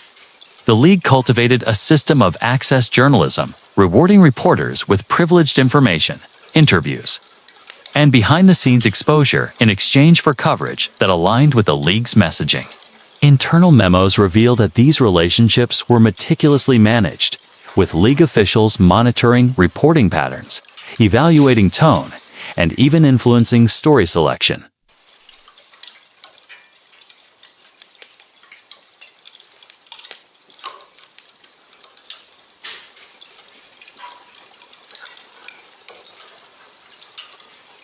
Access journalism is central to this dynamic.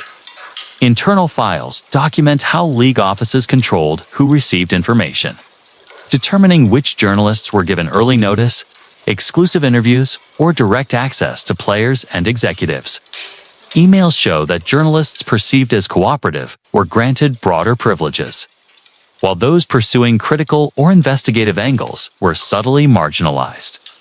The files indicate that this system created a symbiotic but unequal relationship. Reporters benefited from access, but the league maintained influence over what was covered and how it was framed. Narrative control emerges as a deliberate strategy. Internal memos describe meetings in which league communications teams outlined talking points, key messages, and framing strategies for media partners.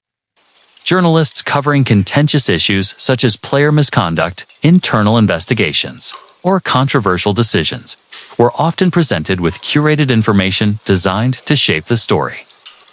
Documentation shows repeated emphasis on maintaining a consistent public image, highlighting successes and controlling exposure of internal shortcomings.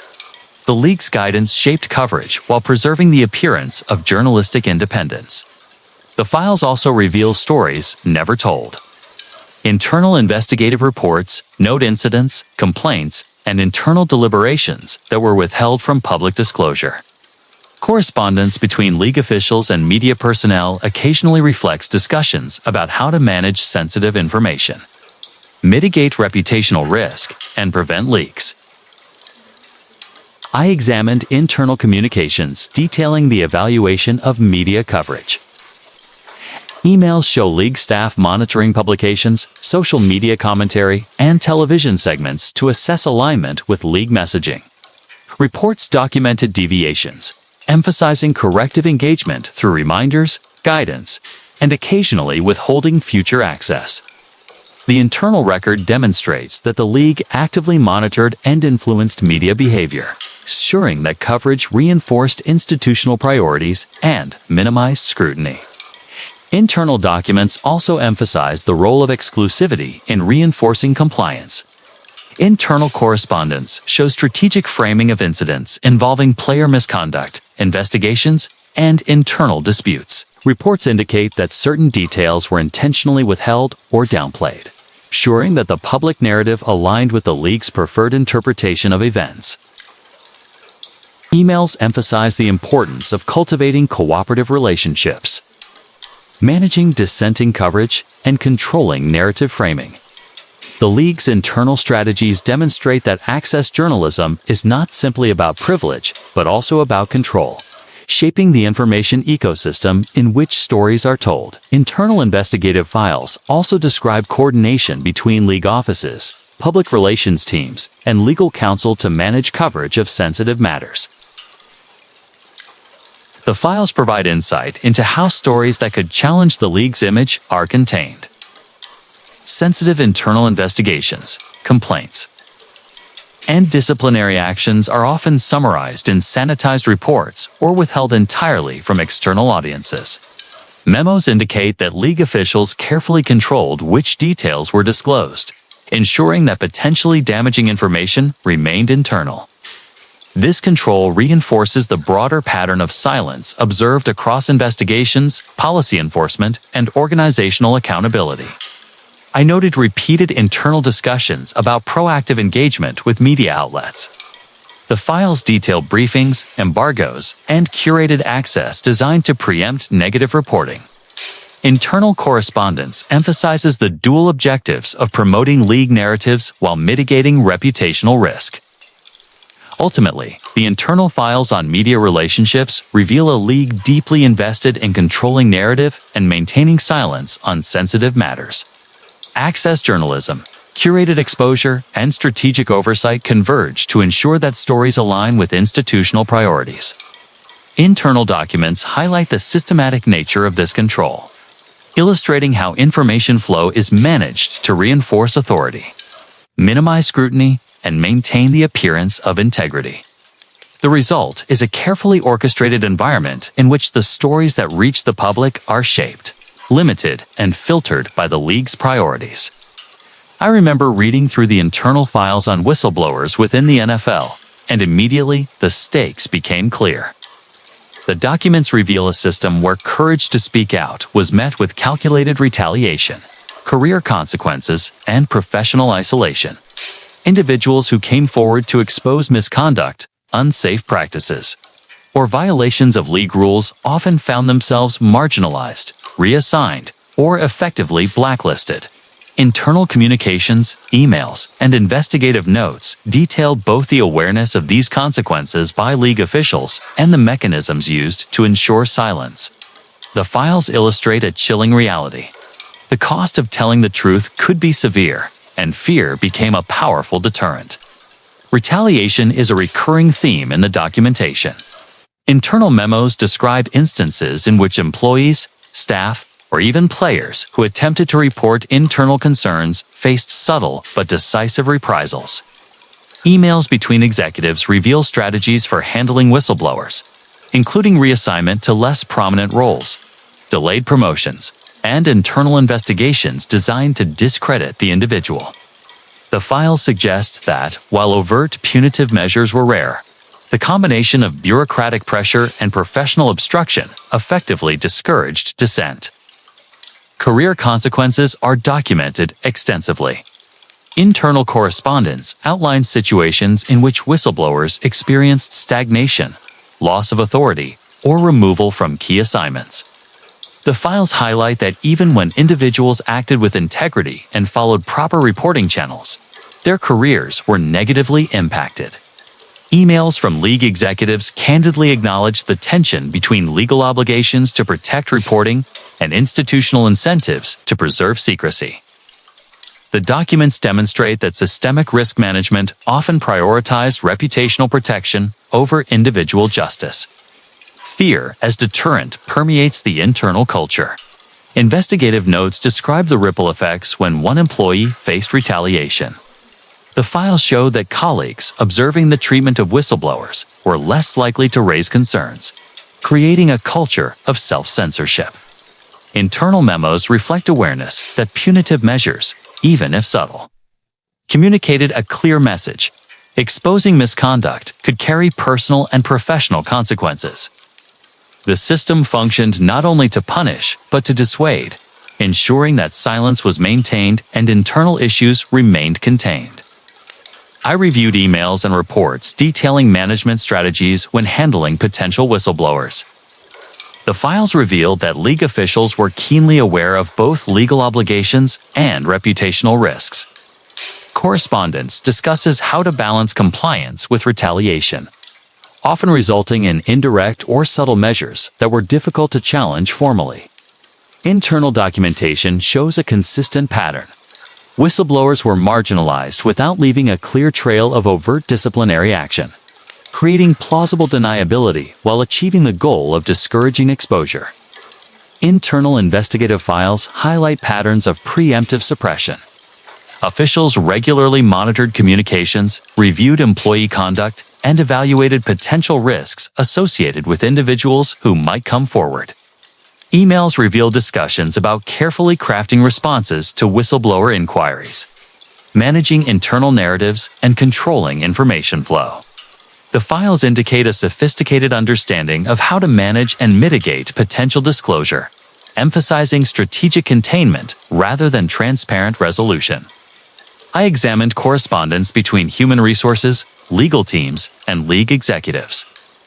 The documents detail careful consideration of potential claims under labor law, harassment statutes, and whistleblower protections. Internal discussions reveal a tension between ensuring legal compliance and maintaining organizational secrecy. Memos acknowledge the potential for litigation and public exposure, but prioritize internal management strategies designed to minimize disruption and preserve institutional reputation. The files show that accountability to internal power structures often outweighed protection for individuals. The human toll is evident throughout the documentation. Emails and investigative notes describe the stress, anxiety, and professional isolation experienced by whistleblowers.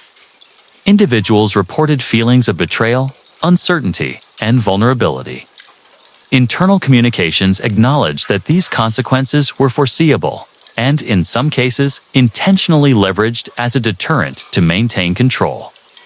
The files illustrate that the cost of truth-telling extended beyond career setbacks, affecting mental health, social standing, and long-term professional prospects. Patterns emerge in how whistleblowers were treated across different cases. Internal reports note that retaliation was often calibrated to avoid overt legal violations while ensuring effective suppression. Emails reveal strategies such as reallocating responsibilities, limiting exposure to influential decision-makers, and subtly undermining credibility. The files demonstrate that the league's management of whistleblowers was deliberate, systematic, and designed to reinforce a culture of silence. I noted internal discussions emphasizing the dual goals of discouraging disclosure and maintaining operational efficiency.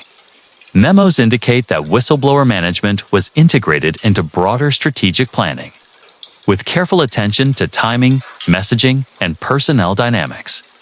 The files reveal a consistent recognition that unchecked whistleblowing could threaten organizational stability, public image, and financial interests.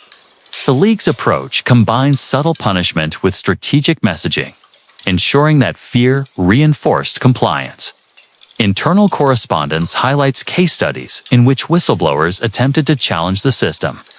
Emails, detail investigations, appeals, and mediation efforts that, despite procedural adherence, often failed to restore career progression or professional standing. The files underscore a consistent theme. While legal protections existed on paper, practical enforcement within the league was limited. Whistleblowers were aware of the risks, and their treatment served as a cautionary tale for others. I examined communications documenting discussions about preventive measures. Internal memos outlined strategies for encouraging informal resolution, redirecting complaints through controlled channels, and monitoring employee behavior. These documents indicate that the league actively sought to preempt whistleblowing by creating systems of internal control, signaling that deviation from the prescribed reporting structures could have consequences. The files demonstrate that organizational design itself functioned as a deterrent, reinforcing silence before it was even attempted. The internal files also reveal the psychological dimensions of retaliation. Emails describe how subtle cues, changes in responsibility, and interpersonal dynamics were used to communicate disapproval and discourage further reporting. Memos reflect an understanding that fear, uncertainty, and social isolation could be as effective as formal disciplinary measures. These strategies illustrate a sophisticated application of organizational psychology. leveraging the professional ambitions and vulnerabilities of individuals to maintain control. I reviewed investigative summaries noting repeated patterns of marginalization, reassignment, and reduced influence. Correspondence between league executives acknowledged the ethical implications, but consistently prioritized institutional stability. Internal documents highlight that, while policy frameworks exist to protect whistleblowers, practical enforcement was uneven and subordinate to broader strategic considerations. The files underscore the tension between principle and power within the league's internal governance. Ultimately, the internal files on whistleblowers reveal a system in which the cost of telling the truth is high. Enforcement of protections is inconsistent, and fear functions as a powerful mechanism for control. Retaliation, career consequences, and organizational culture converge to maintain silence and discourage exposure. The files demonstrate that within the NFL, courage carries a price. An internal structure systematically reinforces compliance by ensuring that speaking out threatens professional and personal stability.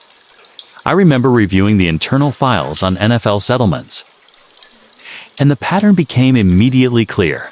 Legal strategy often prioritized silence over accountability. Documents revealed a meticulous system in which disputes, allegations, and potential scandals were resolved through financial settlements that explicitly avoided admissions of wrongdoing. These agreements, carefully drafted and executed, functioned not only to mitigate public exposure, but also to delay or suppress the truth. Internal emails, memos, and legal briefs documented the process in detail, exposing a league that frequently chose closure over transparency, transactional resolution over substantive justice. Legal strategy dominates these files. Internal correspondence between league counsel, team lawyers, and executives outlines the careful calculus behind each settlement. Factors considered included potential media exposure, reputational risk, financial cost, and precedent. Documents revealed that the language in settlement agreements was deliberately crafted to avoid acknowledgement of fault, liability, or policy violation, ensuring that any resolution could not be interpreted as an admission. The files demonstrate that settlements were tools to manage perception as much as to resolve disputes, with legal teams acting as both protectors and orchestrators of the league's public narrative. Silence purchased is evident in every aspect of these agreements. Internal memos detail communications with plaintiffs' representatives, emphasizing confidentiality clauses, non-disclosure agreements, and restrictive language designed to prevent public discussion. Emails show repeated attention to wording, enforcement, and contingencies in the event of leaks. Internal notes highlight that these measures were not incidental, but central to the strategy. Money exchanged for silence became a predictable method of controlling information and limiting reputational damage. The files illustrate that while disputes were technically resolved, the broader truth was often delayed or obscured. Truth delayed emerges as a recurring theme. Internal reports document the long-term impact of settlements on institutional knowledge and public awareness. Allegations that might have sparked broader scrutiny or policy reform were effectively contained. Emails between league officials note the strategic advantage of deferring exposure. While cases were settled privately, the underlying systemic issues remained largely unexamined. I reviewed detailed case files that outlined step-by-step negotiation strategies. Each document included assessment of potential claims, evaluation of evidence, and projections of litigation risk. Correspondence highlighted considerations about which matters could be resolved quietly, which required more rigorous negotiation, and how to structure agreements to minimize public scrutiny. Internal memos demonstrate a deliberate process in which settlements were not merely a legal resolution, but a tool for maintaining control over narratives, reputations, and institutional authority. Internal documentation also emphasizes precedent. Emails show that past settlements informed the handling of new cases, creating a template for resolving disputes without acknowledgement of wrongdoing. Memos discuss the cumulative effect of these decisions, noting that repeated use of settlements reinforced a culture in which financial closure replaced accountability. The files illustrate that the League's approach to legal strategy was systematic, codified, and intended to maintain stability while avoiding uncomfortable truths. I examined correspondence highlighting the intersection of settlements and public messaging. Internal memos detail how announcements were crafted to signal resolution without implying culpability. Emails emphasize language carefully calibrated to convey fairness, due process, and closure while omitting acknowledgement of fault. These communications reveal a deliberate effort to manage perception, demonstrating that the League viewed public narrative as inseparable from legal resolution. The files underscore how settlements became instruments of control, shaping not only outcomes, but also collective understanding. The files also document the human impact of these settlements. Emails reflect the emotional and psychological dimensions of these agreements, acknowledging that while disputes were technically concluded, unresolved questions, lingering grievances, and suppressed information continue to affect those involved. The documentation highlights the tension between transactional resolution and moral accountability. Correspondence between League executives and counsel repeatedly addressed potential legal exposure, public perception, and organizational stability. Memos indicate that the decision to settle quietly was often weighed against the likelihood of litigation, media scrutiny, and long-term institutional risk. The files demonstrate that financial resolution was not incidental, but an integral component of broader governance, ensuring that sensitive matters were contained while maintaining the League's authority and image. Internal communications also reveal the negotiation tactics used to enforce silence. Emails detail discussions about deadlines, payment structures, and enforceable confidentiality clauses.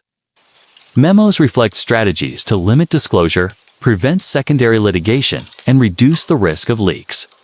The files reveal repeated references to ethical considerations.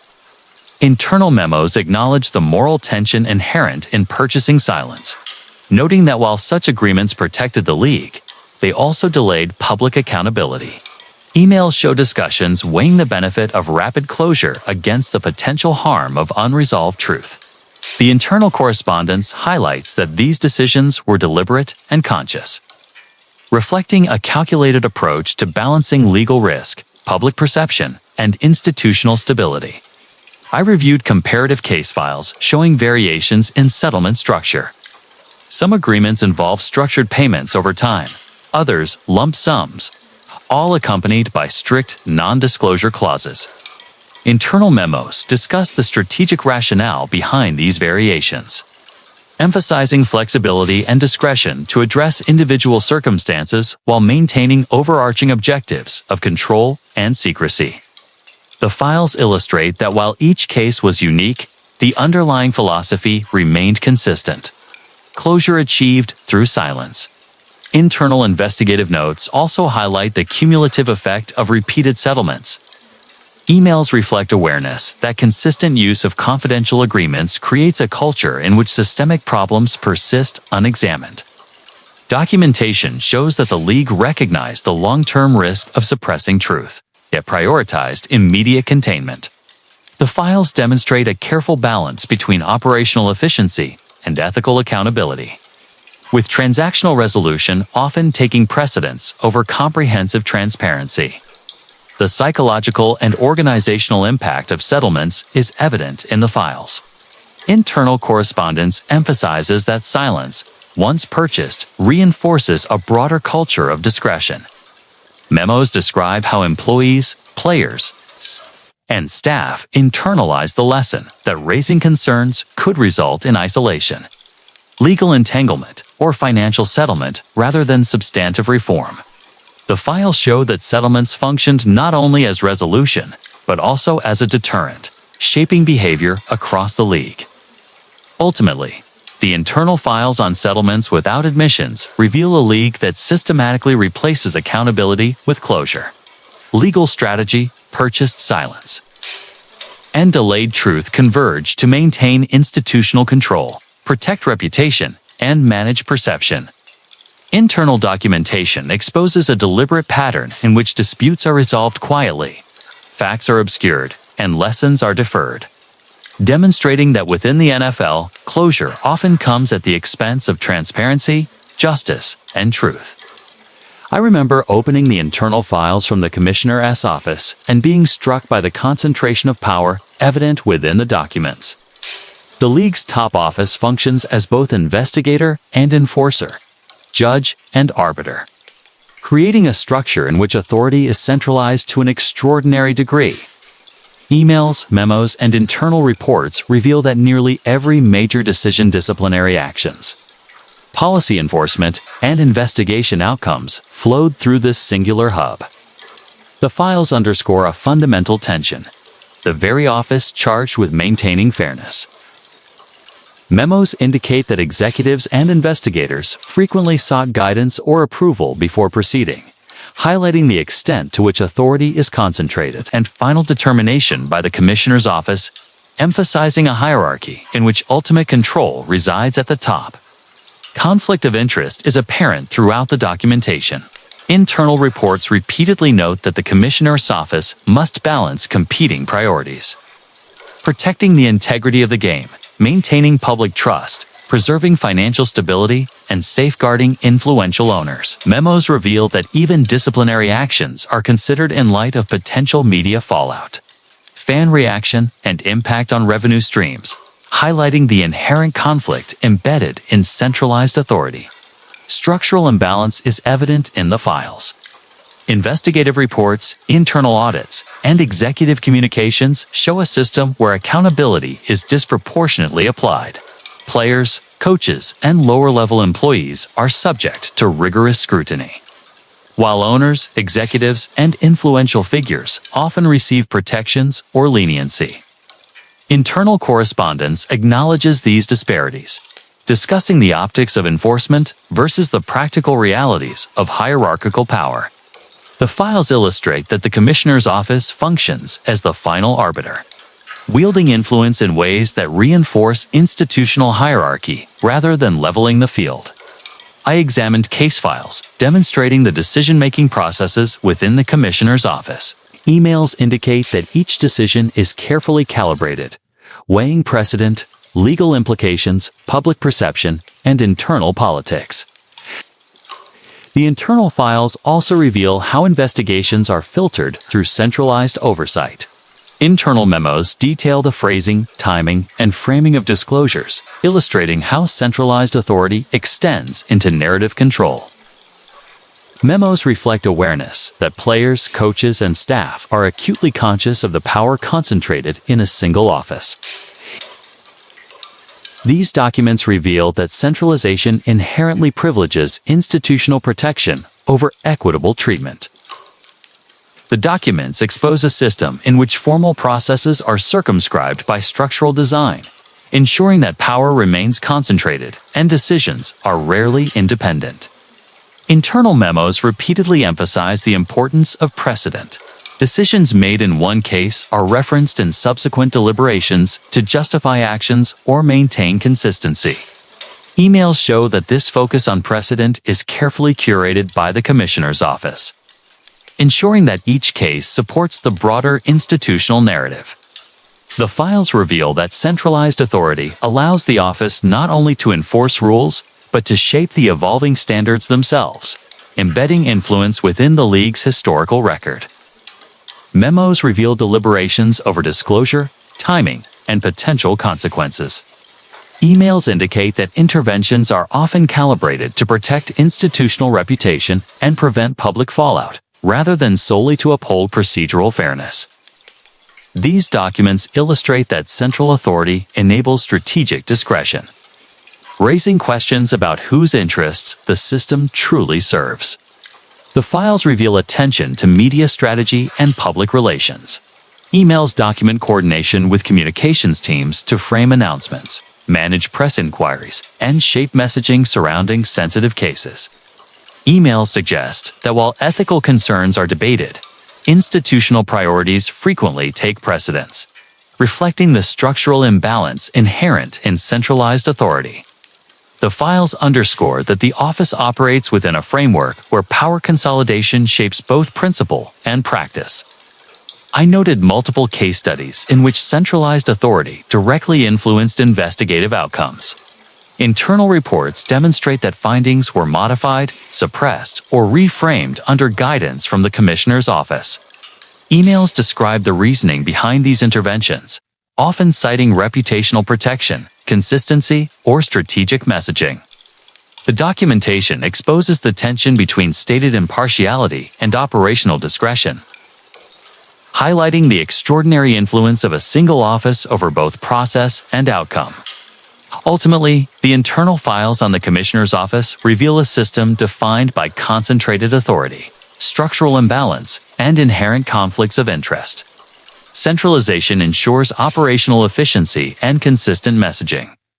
Yet, it simultaneously privileges institutional protection over equitable enforcement.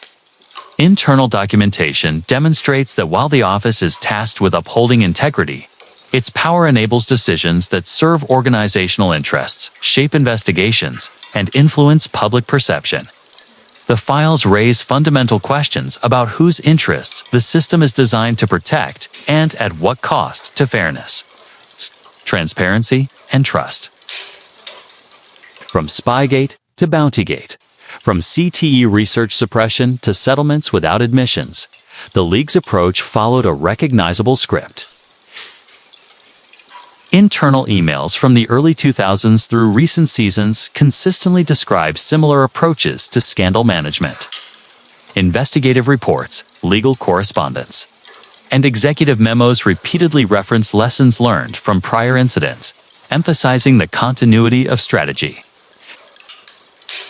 Each scandal, while unique in circumstance, is processed through the same systemic framework, reflecting an organizational pattern that transcends individual leadership or personnel changes.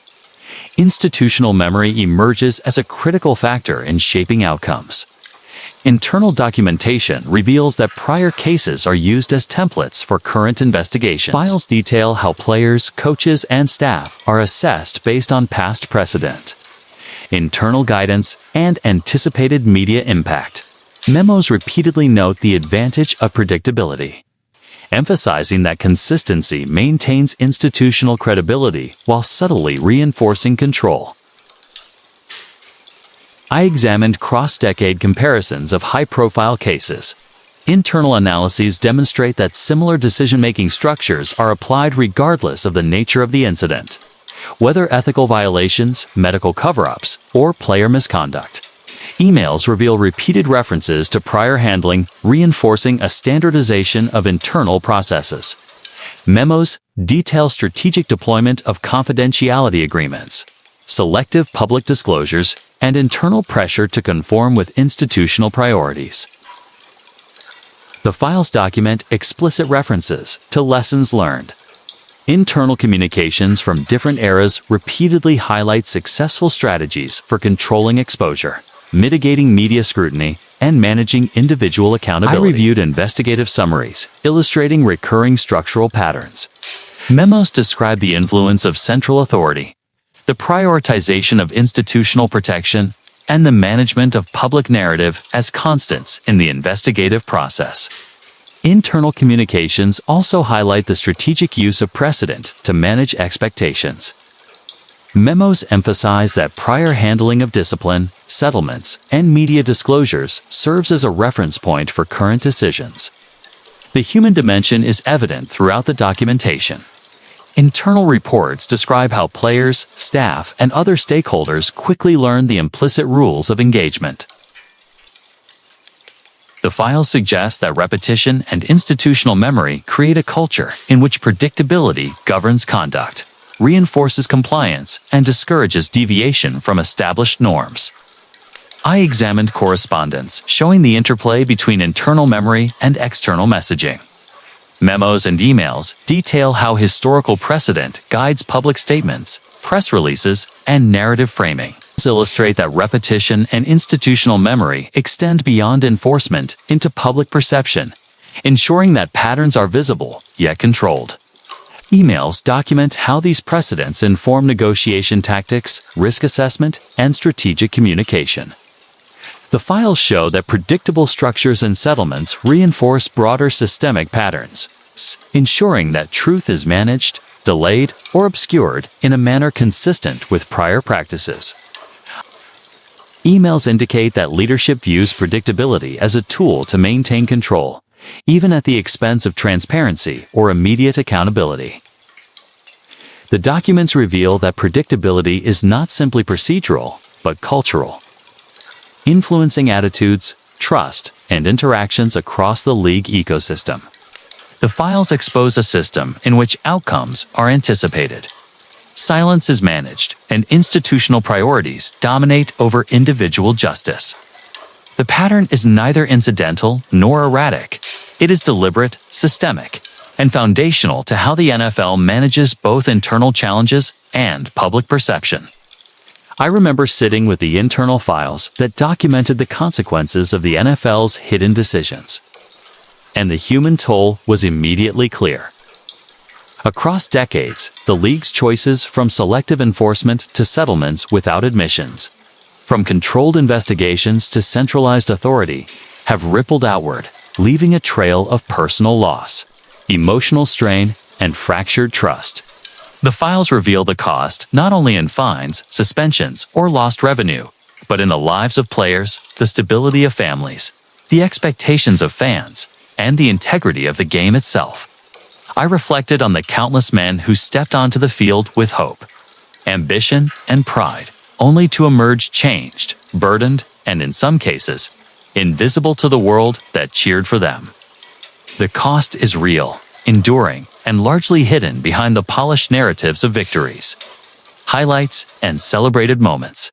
The files chronicle physical injuries, psychological strain, and career disruptions resulting from practices that prioritize winning, revenue, or reputation over individual welfare. Internal analyses note that repeated exposure to such pressures creates cumulative effects, eroding both health and autonomy. The files make it unmistakably clear. The league's hidden decisions have lasting consequences for the very men it glorifies on Sundays. Emails and memos detail the disruption of family life due to prolonged recoveries, public scrutiny, or the emotional toll of being caught between loyalty to loved ones and the demands of a powerful institution. Internal investigations repeatedly acknowledge that these familial impacts, while recognized, are not systematically mitigated. Fans, too, are implicated in this unseen ledger of cost. Internal memos demonstrate that the league's narrative control, settlements without admission, and selective enforcement shape the public story, creating a filtered reality for those who watch, cheer, and invest emotionally in the game.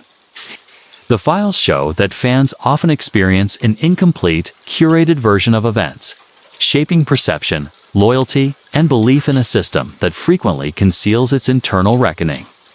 The cost of fans is subtle but profound. Trust eroded by the invisible decisions of those in power. Legacy of silence permeates every file I reviewed. Investigative notes, internal emails, and executive memos illustrate how patterns of control, secrecy, and selective enforcement have created a culture in which truth is often deferred or denied. Internal correspondence highlights the strategic use of confidentiality agreements, internal filters, and controlled narratives to ensure that the consequences of misconduct, harm, or mismanagement remain obscured. Over time, this legacy of silence not only affects current players, families, and fans, but sets a precedent for future generations, institutionalizing a system in which human cost is subordinated to organizational interest. The internal files also document the cumulative effect of repeated harm. Memos reveal patterns in which individual cases of injury, misconduct, or mismanagement are addressed in isolation, without systemic reform. Emails show that decisions prioritize immediate resolution over long-term consequences, creating a cycle in which new players, families, and fans inherit the unresolved effects of prior choices. Internal reports suggest that this repetition amplifies cost, making it structural rather than incidental. The files illustrate a system in which the human consequences are predictable, persistent, and often hidden behind institutional facades of professionalism and achievement. I reviewed correspondence detailing players' struggles to reconcile personal welfare with professional expectation.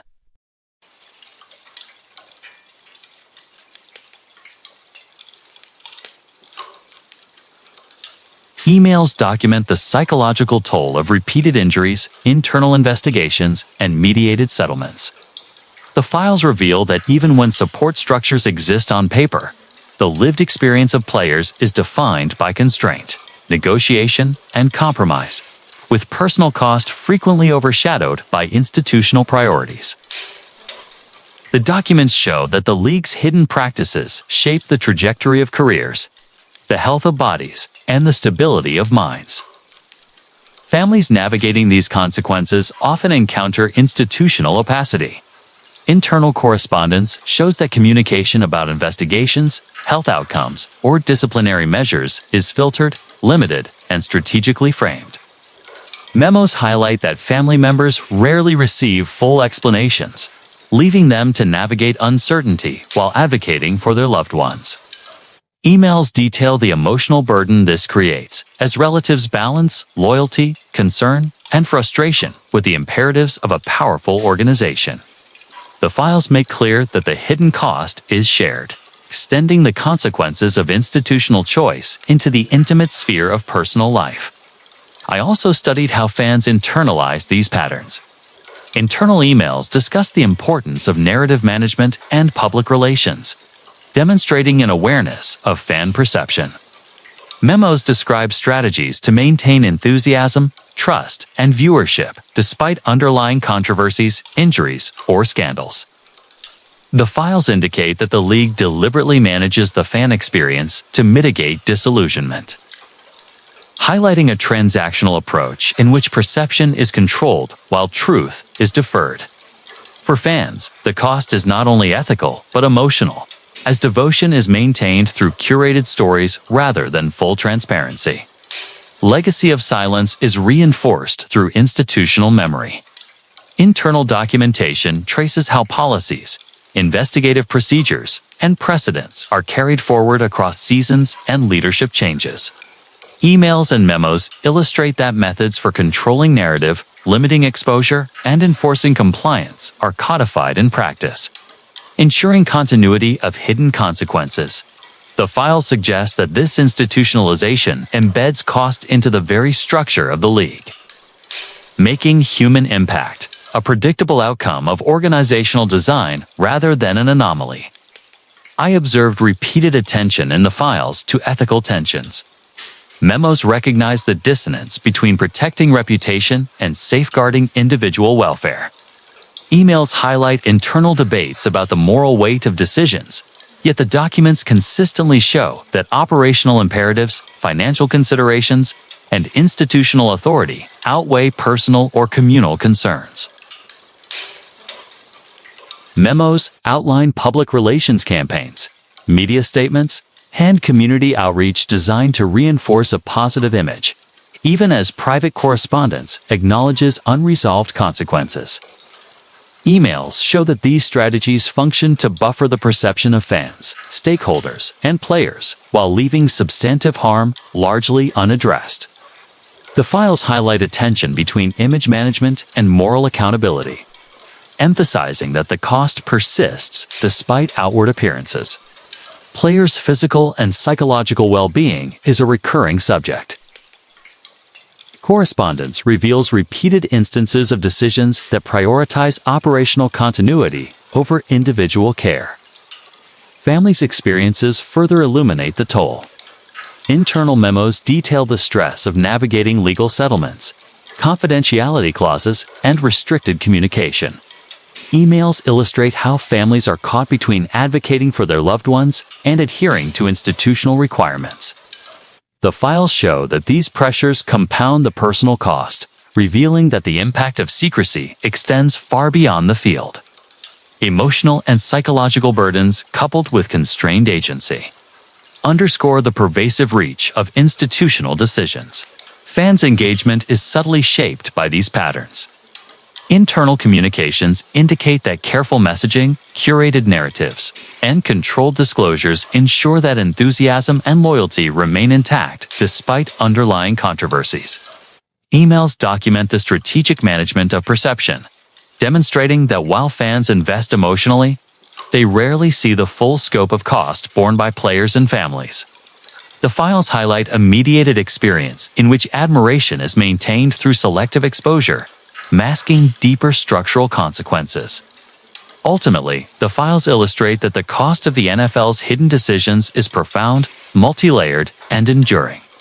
Players sacrifice health and career potential.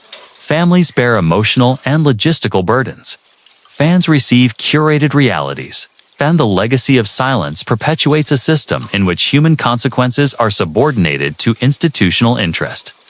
The documentation underscores that these costs are neither incidental nor unforeseeable. They are the predictable result of choices made in secrecy, driven by authority, and maintained through repetition. The league's hidden ledger of consequence is written in lives, trust, and long-term legacy, a testament to the stakes behind every quiet decision and every controlled narrative. I remember the first time I leafed through the NFL's internal files. The weight of what I was seeing pressing down like the roar of an empty stadium after the final whistle. Across decades, across scandals, across players, owners, and staff. The documentation revealed a league not broken by secrecy, but defined by it. Internal memos, investigative reports, legal correspondence, and confidential emails laid bare a system of remarkable efficiency. A meticulously engineered network where control, perception, and institutional preservation always superseded transparency, fairness, or individual welfare. As I traced these patterns, the truth became impossible to ignore. This was a machine designed to protect itself, and human cost was not collateral. It was inherent, predictable, and managed with deliberate care. Reflecting on the players, the files made the consequences painfully tangible. From injuries ignored to concussions hidden. From abuse swept under the rug to settlements without admissions, the human toll is stark. Internal medical reports detail the long-term neurological damage endured by men who spent their careers performing at the edge of human capability. Emails chronicle decisions that prioritized return to play over recovery, emphasizing performance, revenue, and public perception. Investigative memos describe incidents where players were pressured to maintain silence, compromising health and autonomy to maintain a seamless public narrative. Players emerge repeatedly in the internal correspondence as silent, often invisible participants in the ledger of consequence. Confidential settlements, carefully worded agreements, and restricted communication channels created an environment in which family members were aware of harm but constrained from speaking about it. Families bear what is unseen. The private aftermath of decisions made in boardrooms and offices far removed from the field. Fans, too, exist within this web of consequence, though in a subtler way. Internal communications make clear that perception is constantly managed through media narratives, curated messaging, and strategic disclosure. Memos detail the orchestration of press releases, league statements, and storytelling designed to maintain engagement while obscuring the true complexity of internal operations. Emails illustrate a calculated shaping of reality in which fans experience the game through a lens that prioritizes spectacle and heroism, often at the expense of truth. The cost to fans is not immediate, but cumulative. Trust eroded, faith in fairness compromised, and admiration guided by what is permitted rather than what is real. The files reveal a legacy of silence that spans decades, repeated patterns, institutional memory, and predictable outcomes combine to create a league in which transparency is subordinate to stability. Ethics are measured against operational necessity, and accountability is calibrated to institutional survival rather than moral principle. Internal memos describe the strategic codification of process, showing that every settlement, every investigation, Every controlled disclosure contributes to a continuum of controlled consequence. Silence is no accident. It is the mechanism by which the League preserves authority, protects assets, and manages narrative.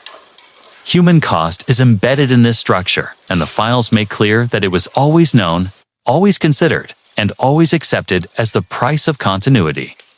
The Commissioner's Office appears throughout these records as the central node of authority, the arbiter of outcomes, and the ultimate filter of consequence.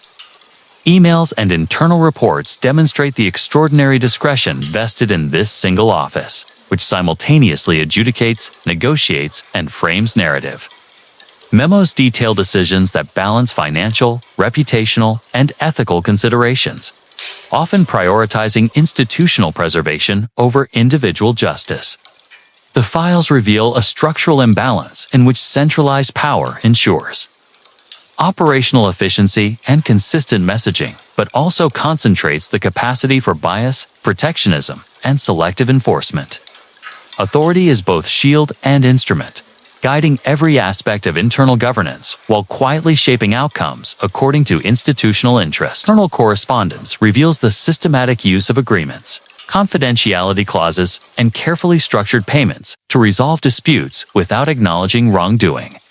Memos note that these settlements protect reputation, minimize exposure, and maintain operational continuity. Emails show the repeated application of these tactics across decades, embedding a cultural expectation that silence can be purchased and truth deferred. The files illustrate that accountability is often replaced with closure, that justice is mediated by strategy, and that the human cost is acknowledged internally but hidden externally. Patterns emerge from the files that span decades, scandals, and stakeholders. Internal memos highlight that past cases inform current decisions, creating predictability that extends to players, staff, and public audiences alike. The repetition is deliberate, creating an institutional memory that preserves structure and protects the League. While human consequences continue largely unaddressed, I considered the emotional weight of these patterns.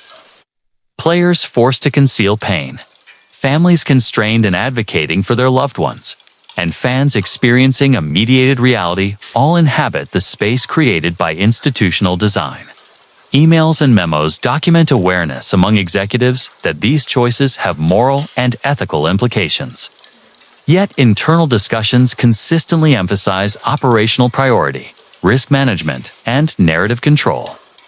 The files make clear that cost is an accepted component of the system, a predictable result of decisions made in secrecy and executed with precision. The moral dimension exists, recognized internally, but is subordinate to structural goals. Internal correspondence further demonstrates the layered mechanisms used to preserve this system. Legal communications and investigative teams coordinate across cases, ensuring consistency in approach and messaging. Memos describe strategic deployment of non-disclosure agreements, media guidance, and controlled public statements. Files reveal a sophisticated orchestration in which every element from investigative procedure to public perception is designed to reinforce the integrity of the institution. Even when integrity is defined primarily in terms of self-preservation rather than ethical principle. The League's practices not only affect those directly involved, but set expectations for future generations of players, staff, and executives. The files suggest that the cost of secrecy, repetition, and control is both immediate and intergenerational, producing long-term consequences for the culture of the game. The human stories within the files underscore the moral stakes. Players enduring repeated trauma, families navigating constrained advocacy, and fans learning to trust a curated narrative all reveal the depth of consequence. Internal memos repeatedly acknowledge these human dimensions, noting the tension between operational efficiency and ethical responsibility.